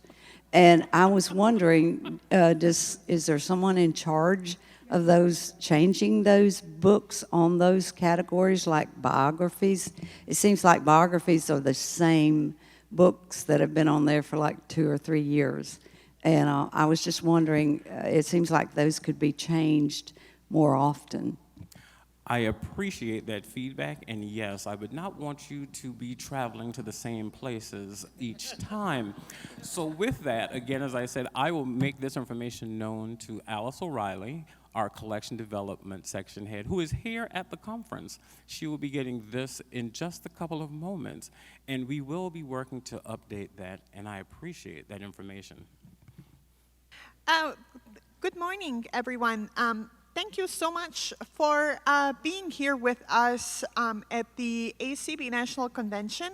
My name is Marisa Musemic, and the question that I have is, first of all, I wanted to let you know how much I appreciate BARD and the collection of books that you have. My question is, I'm a Braille reader, and I know that there are many Braille magazines available, but I was wondering if I have noticed that when I'm looking at the Braille magazine section, there aren't any editions of Braille magazines that I have noticed, and I was wondering, are you doing anything to expand the Braille collection of the magazines available through NLS? Thank you very much. This is a great question. Again, we had this come up in our focus group yesterday. And magazines for us are a very unique area in which, as you know, the publishers themselves are also changing a few things. And so we're navigating that, but we also want to, I would say, do a pilot in looking really to see how users find what they want in addition to what types of magazines they would like for us to consider. In stating that, just as the general population, I would say everybody understands, people have moved away a bit from long-form reading, which for me is a sad thing, because I love getting magazines and just reading them cover to cover. But now we've moved to topic and articles as opposed to the magazine itself. So with that, it offers us an opportunity to connect with users to say, what does it look like to have a listing of topics or themes as opposed to the one magazine? This is, again, would be something that we would do as a pilot, but if you come to our focus group, we can definitely discuss that, because we want to find out what users might want when it comes in the way of magazine subscriptions. He has another person. Here we go. Hello. Hi there. This is Roger Peterson from California, and I just wanted to say something. I'm old, and so I'm involved in thinking about history and so forth. And I remember when you were in the NLS, I was actually married a little bit for a while to someone who worked there. But I wanted to, there's this name I want to say at this convention that all of us have thought of as NLS, as equivalent to NLS for years, and that's the name of Freddie Pico. I hope that, I know she's been retired now, I hope you've gotten to know her. We all said, you know, anything about Library of Congress, let's go to the library, the NLS booth and see Freddie. And I just wanted to salute her. Thank you. Thank you, I appreciate that. We have a lot of wonderful long-term employees who work at the Library of Congress, and it is just amazing. I know that we have, in my experience, which is rare to see, 50-year employees at the Library of Congress and National Library Service.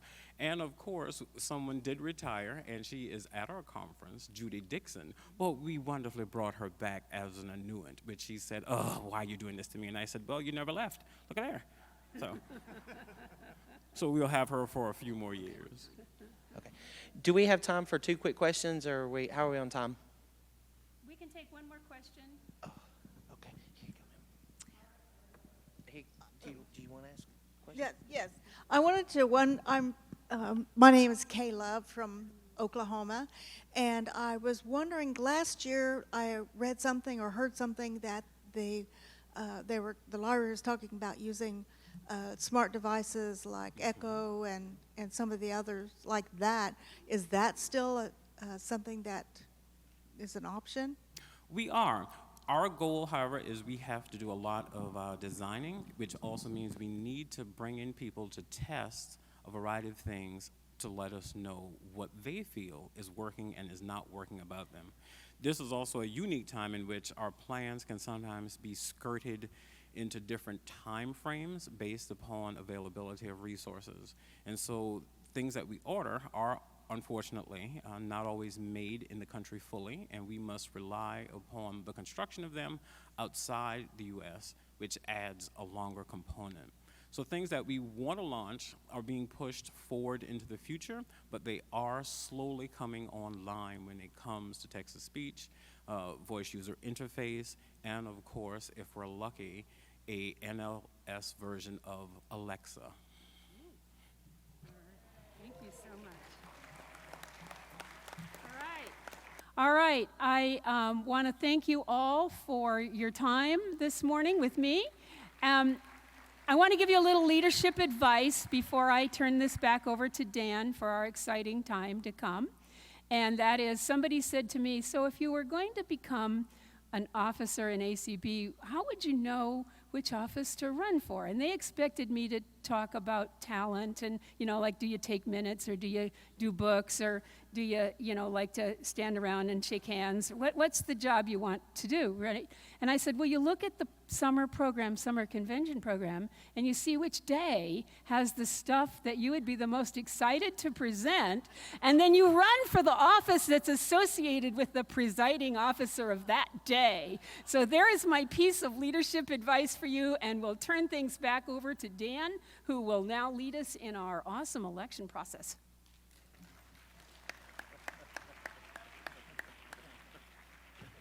Thank you, Deb. Let's give Deb a great hand as being our presiding officer of the day.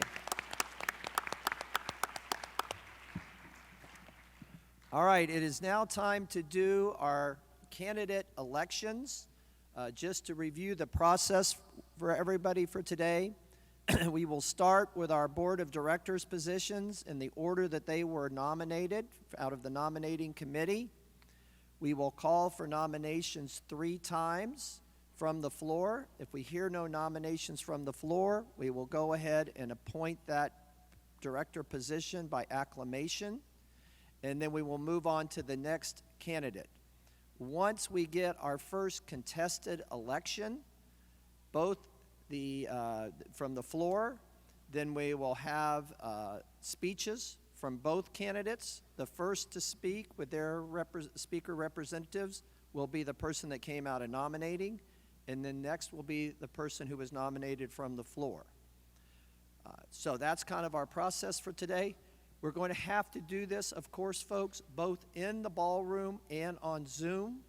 So we have our supervisor of elections, Nancy Marks Becker, who is a couple of seats down from me with a microphone, and she is monitoring our Zoom room. So if you want to participate in the election, you need to be in the general session Zoom platform if you're not here in the hall. Just to review, before we get going with the elections, that our actual balloting will open up at 2 o'clock Central today and run to 6 o'clock Central. So that's 2 p.m. Central to 6 o'clock Central for the Vote Now vote. I hope everybody has their voter code. If you have an email with ACB, your code was resent out to you a day and a half ago. And if you did not have an email address with ACB, you received a Braille and large print letter 2 weeks ago, which had your voter code in it. So when you go to vote, you have multiple options to vote. You can reply electronically through the email and tally your vote. You can also vote by phone. You can vote by phone automatically, or you can vote by phone with operator assistance. So there's multiple ways to vote, to cast your vote. If you're in the ballroom or you're in the hall or the hotel here at the Hilton and you need some assistance, need some technical assistance, you need access to a phone that doesn't charge you $4 a minute to go through your ballot process, there will be phones available in registration. We have a booth, a precinct area set up in registration. That's at the Hilton in Blackstone room. So in the Blackstone room of the Hilton on the second floor, where you registered is where you'll be able to go to get voter assistance. So we'll be around, we'll be able to answer those questions, but at this point in time, I would like to start our candidate voting process. So, Dan, there's no hands up in Zoom. okay, Nancy has informed me that right now, all hands are down in Zoom, so we're ready to begin the process. At this point in time, we are putting in candidacy for our first Board of Directors position, Connie Sims from Sioux Falls, South Dakota, medical massage therapist. I'm now going to call. Are there any other nominations from the floor? Nancy, do we have any hands? No hands in either place. Okay. Are there any other nominations from the floor? Second time. Nancy, do we have any hands? No. Are there any other nominations from the floor? Nancy, do we have any hands? No hands in Zoom or in person. With our supervisor election notifying us that there are no hands either in the ballroom or on Zoom, we now would like to appoint Connie Sims for her first term as a Board of Directors by acclamation. Connie, if you could come to a microphone, we'd love to have you say a few words if you would like. I just want to thank everyone for voting for me and appreciating everything I do. I want to continue to serve all you guys in, it's a member organization, and we really need to make sure that all the members have a say, and that's what I'm here for. So I'm always open for calls, emails, anything. So I just appreciate it. I hope I can continue to make everyone happy and do everything I can do with Get Up and Get Moving, the voting, the awards, everything I'm doing. So I love the organization, and I just want to thank everyone. So thank you. Thank you, Connie, and congratulations. Now we will begin the nomination process for our second Board of Directors position. The nominating committee has put in nomination Jeff Tom, retired state employee from the state of California, from Sacramento, California. Nancy, are all hands down in the Zoom room? Yes. At this point in time, I will call the call the question 3 times. So first, are there any nominations from the floor for the position of Board of Directors? Nancy, do we have any hands in the Zoom room? No hands in the Zoom room and no hands raised in person. Thank you, Nancy. For the second time, any nominations from the floor? No hands in Zoom or in person. Thank you, Nancy. And for the third and final time, any nominations from the floor? No hands from Zoom or in person. At this point in time, I would like to declare nominations closed, and I would like to recognize Jeff Tom by acclamation as our second-term Board of Director.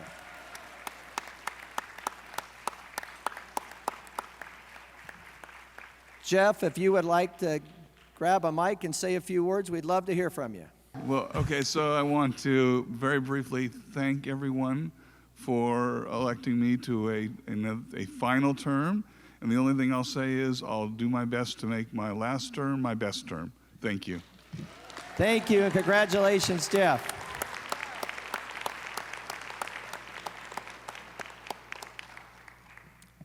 For our third Board of Directors position, the nominating committee has put in candidacy Gabriel Lopez Cafati from Miami Lakes, Florida, student advisor and life coach. Nancy, have you got your wind back? I do. Okay. Please, are there any, for the first time, I will call the question, are there any nominations from the floor? There's no hands raised in Zoom or no hands raised in person. Thank you, Nancy. For the second time, are there any nominations from the floor? No hands raised in Zoom or in person. For the third and final time, are there any nominations from the floor?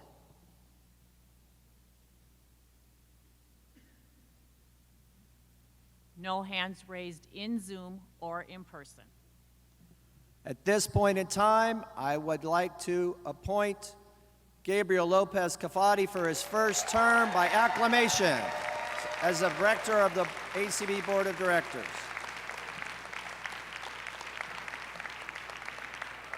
Congratulations, Gabriel, a fellow Floridian. All right, Gabriel.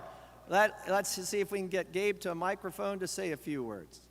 Well, I know many people advise me whenever I grab a microphone, make it short. I don't know what reputation I have. I guess I talk a lot. Anyway, ACB is more than an organization for me. It's a family. It has been a part of my life ever since I moved to this great nation. For those of you who do not know me, I'm a naturalized, very proud citizen of the United States of America.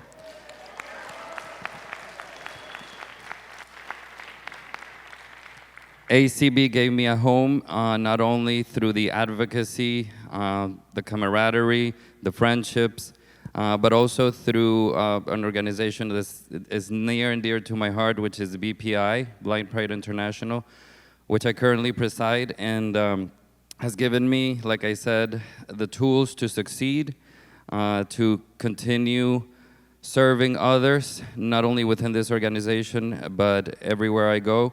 I am a proud ambassador of the American Council of the Blind, and I only hope to continue serving this organization and all its members.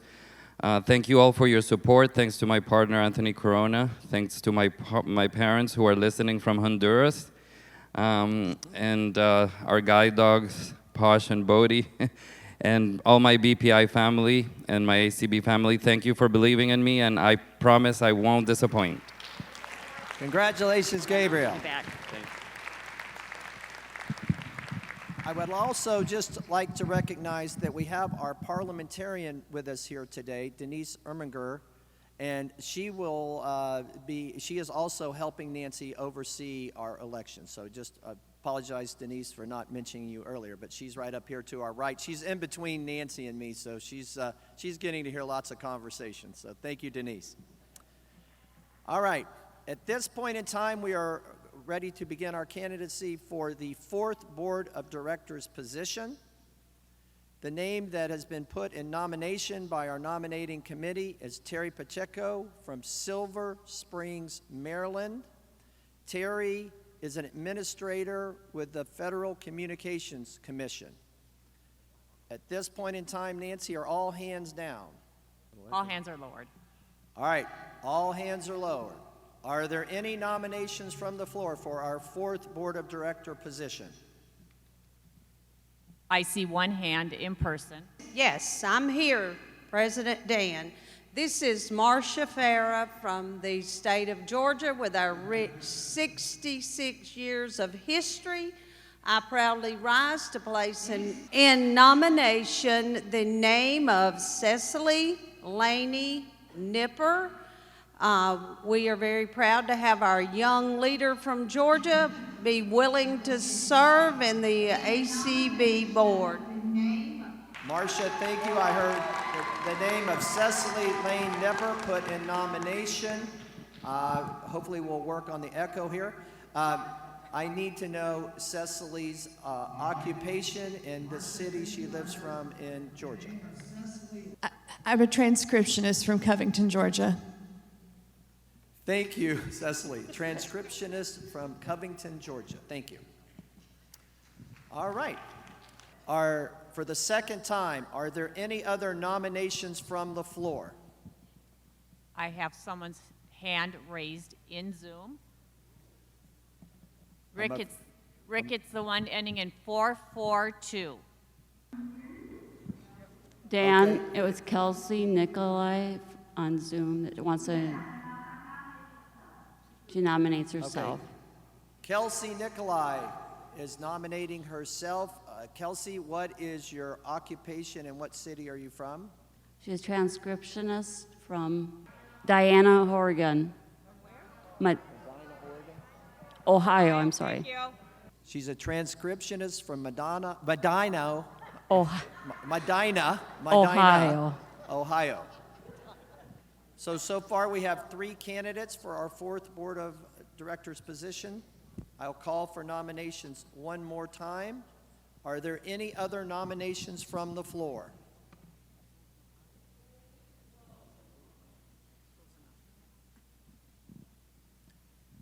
Each candidate, well, let me call the nominations closed. Are there any other hands raised, Nancy, either on Zoom or in the room? I do see one hand raised in the room. Right straight ahead of you, Connie. Mr. President, I would move to cease nominations at this time. All right. Thank you. We've called nominations 3 times. We have a motion on the floor to close nominations. All those in favor signify by saying aye. Aye. And also, if you're on Zoom, please raise your hand. All right. All those opposed to closing nominations signify by saying aye. Well, we're not doing it on Zoom yet. That's in the room. That's in the room. I need everybody in Zoom to lower their hands. And then we'll need everybody in Zoom to lower their hands. Okay. I believe that and I will appeal this to the parliamentarian, but if a presiding officer has called for nominations 3 times, a motion to close nominations is not in order and doesn't need to be voted on. Thank you. Denise, could you please rule for us as our parliamentarian? Denise is saying if we have officially called 3 times, which is what was called for in our standing rules, we do not need to have a formal motion to close nominations. So we will move on with our candidate speeches. Thank you all so much. Thank you, Michael, for that point of order. All right. So we have 3 candidates. Each candidate has the opportunity to either speak for themselves for 5 minutes or identify 2 representatives who can speak on their behalf for a total of 5 minutes. So we will have our candidate speeches in the order that the nominations took place. So we'll hear from Terry first, and then Cecily, and then Kelsey. Thank you. Apologize.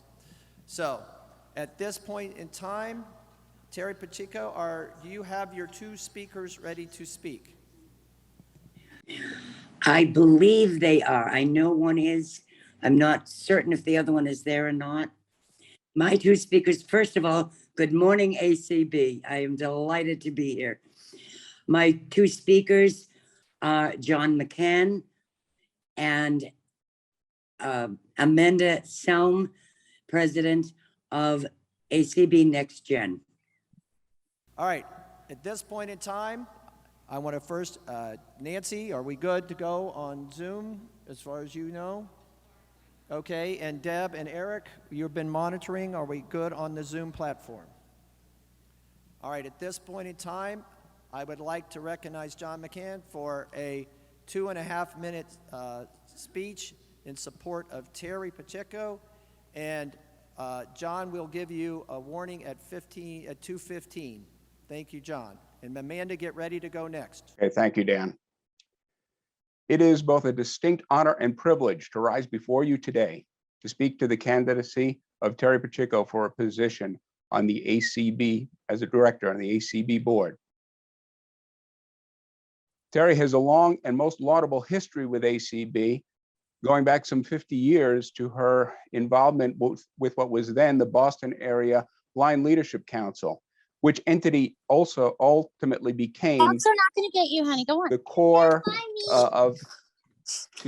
which ultimately became the core of the Bay State Council, which was chartered in the mid-70s. As many people may know, Terry is a life member of both BRL and of LUA.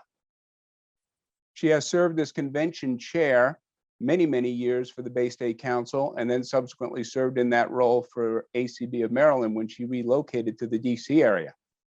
As many here also know, she currently hosts her own radio show, Visibilities, which airs on ACB Media. But from the standpoint of the contributions and insights that ACB will benefit from, should Terry be elected as director, I think her most significant experience occurred when she served as membership and affiliate services coordinator, I believe that's the correct title, from 1999 to 2006. In that role, she was able to exercise her passion for membership development. Believe me, she does have a passion for membership development. She helped us immensely in Virginia during that time. I have direct knowledge of that. And she's acutely cognizant of the challenges that our affiliates face today. In all of her many roles over the past 50 years, Terry has demonstrated a strong work ethic and a stalwart dedication to service. As my previous comments make clear, she is steeped in our history, but she is in no way captive to it. She is not afraid to ask the hard questions, nor is she afraid to confront the challenges that lie before us. I would also want to emphasize that Terry will soon be retiring, so she will have the time to dedicate her passions, to bring them more clearly to ACB. Boy, I'm butchering that a little bit. I trust you take the message. She is profoundly committed to our core values of diversity, equity, inclusion, and accessibility. And I therefore I ardently urge you to support her John, you have 10 seconds remaining. To cast your vote for Terry Pacheco for a position on the ACB board. Thank you. Thank you, John. All right, we will now hear from Amanda Selm. Please begin. Good afternoon here in Kentucky, y'all. My name is Amanda Selman. I have known Terry Pacheco for about 2 years now. I have had the pleasure of working with Terry personally on a couple of projects, one of them being the most recent, I think it was back in April, the Tuesday Topics, where we remembered our good friend and also ACB angel, Mr. Durward K. McDaniel. Miss Terry Pacheco has a lot of knowledge about our founding father here in ACB, and I'm so privileged to learn from her as well as other people in ACB, but she has done a tremendous job teaching both me and others in ACB Next Generation about Mr. McDaniel. Also, I want to also emphasize that in the time that I've known Terry, that I have known her to be very compassionate, understanding, and that her mission is to follow through with diversity, equity, and inclusion by unifying ACB. And so one of the ways that she is demonstrating that is at this convention with the Dance of the Ages. That includes ACB Next Generation, CCLVI, the Council of Citizens with Low Vision International, and the Alliance on Aging and Vision Loss. This is a true demonstration of what she wants for ACB, and she wants to not only unify ACB, she wants to make sure that we understand our history and make sure that we understand where we came from. So I am asking that you please cast your vote for Ms. Terry Pacheco. Thank you, Amanda. Now we will hear from our first nominated candidate from the floor, Cecily Nepper. Who are your speakers, please? Marcia Farrow and Zelda Gebhard. Marcia Farrow and Zelda Gebhard. All right, Marcia, you may begin. Yes. Again, my name is Marcia Farrow. I have had the privilege of serving on the distinctive ACB board. What a privilege it was.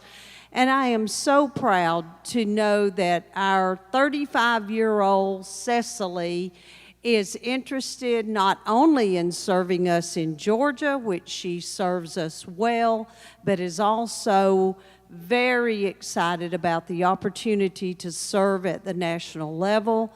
She has hosted on the virtual platform 17 of the state conferences across the United States for ACB.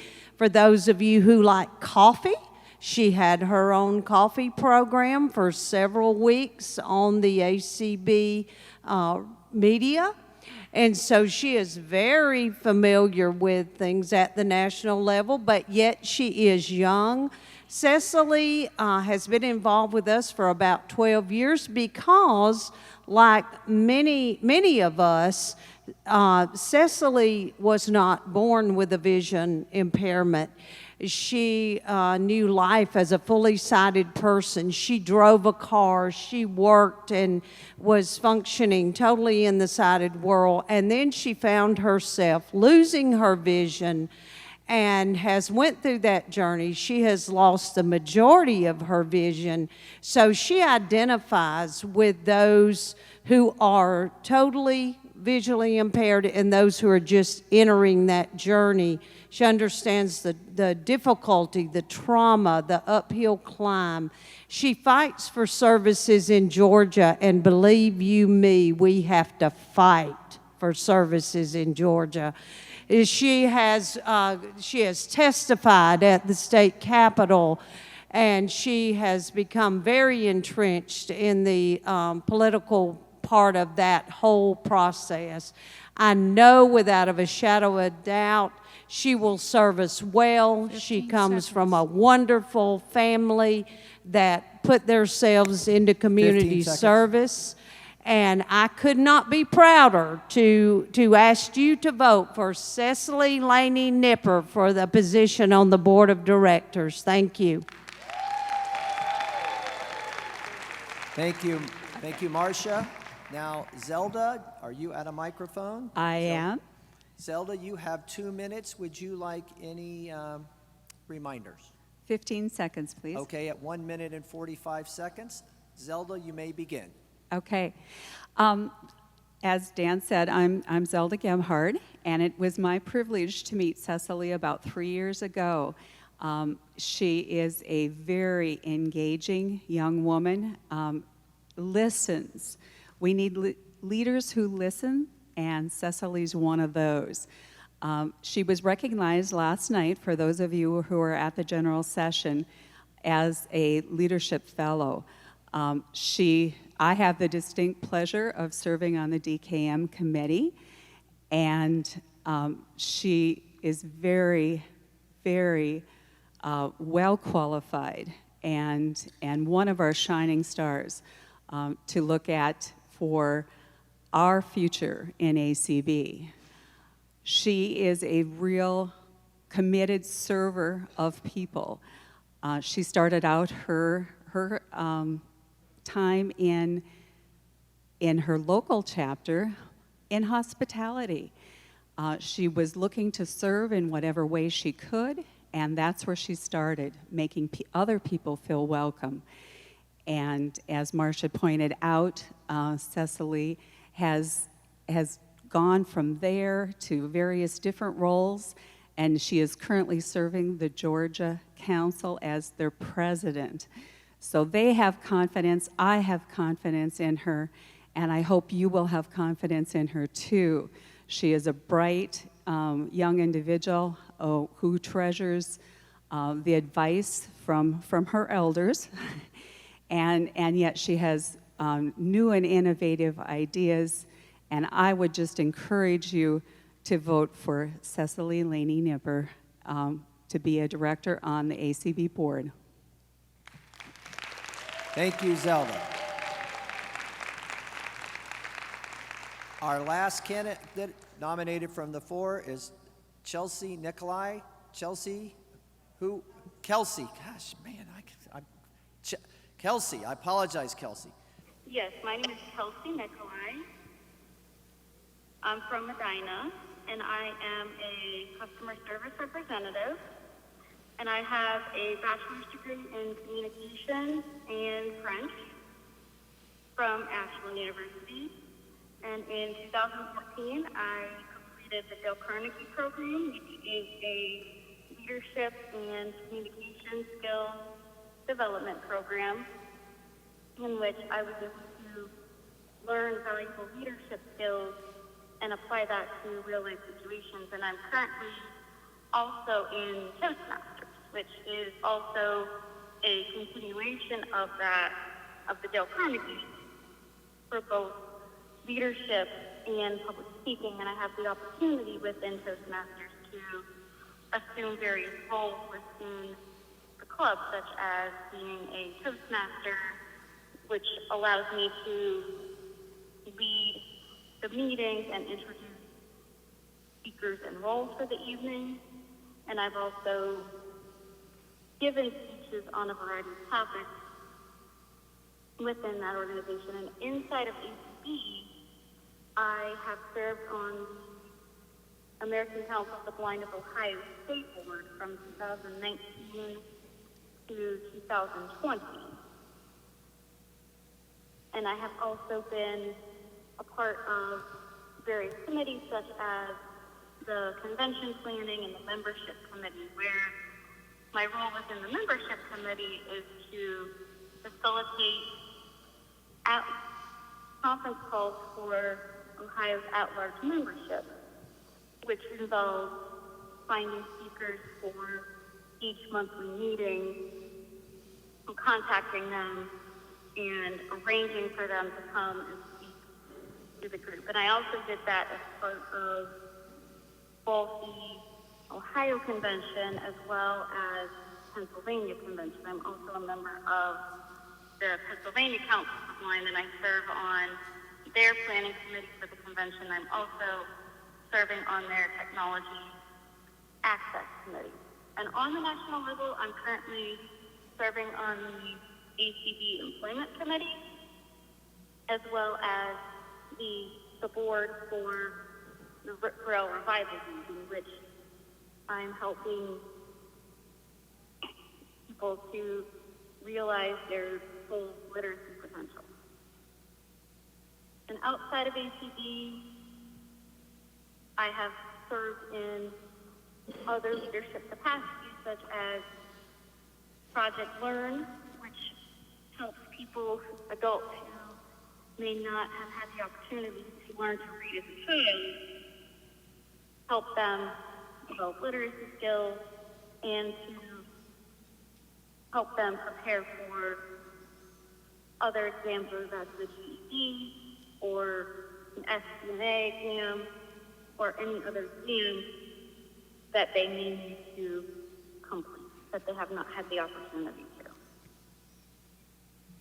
And I hope that ACB will consider voting for me for the National Board of Directors. Thank you.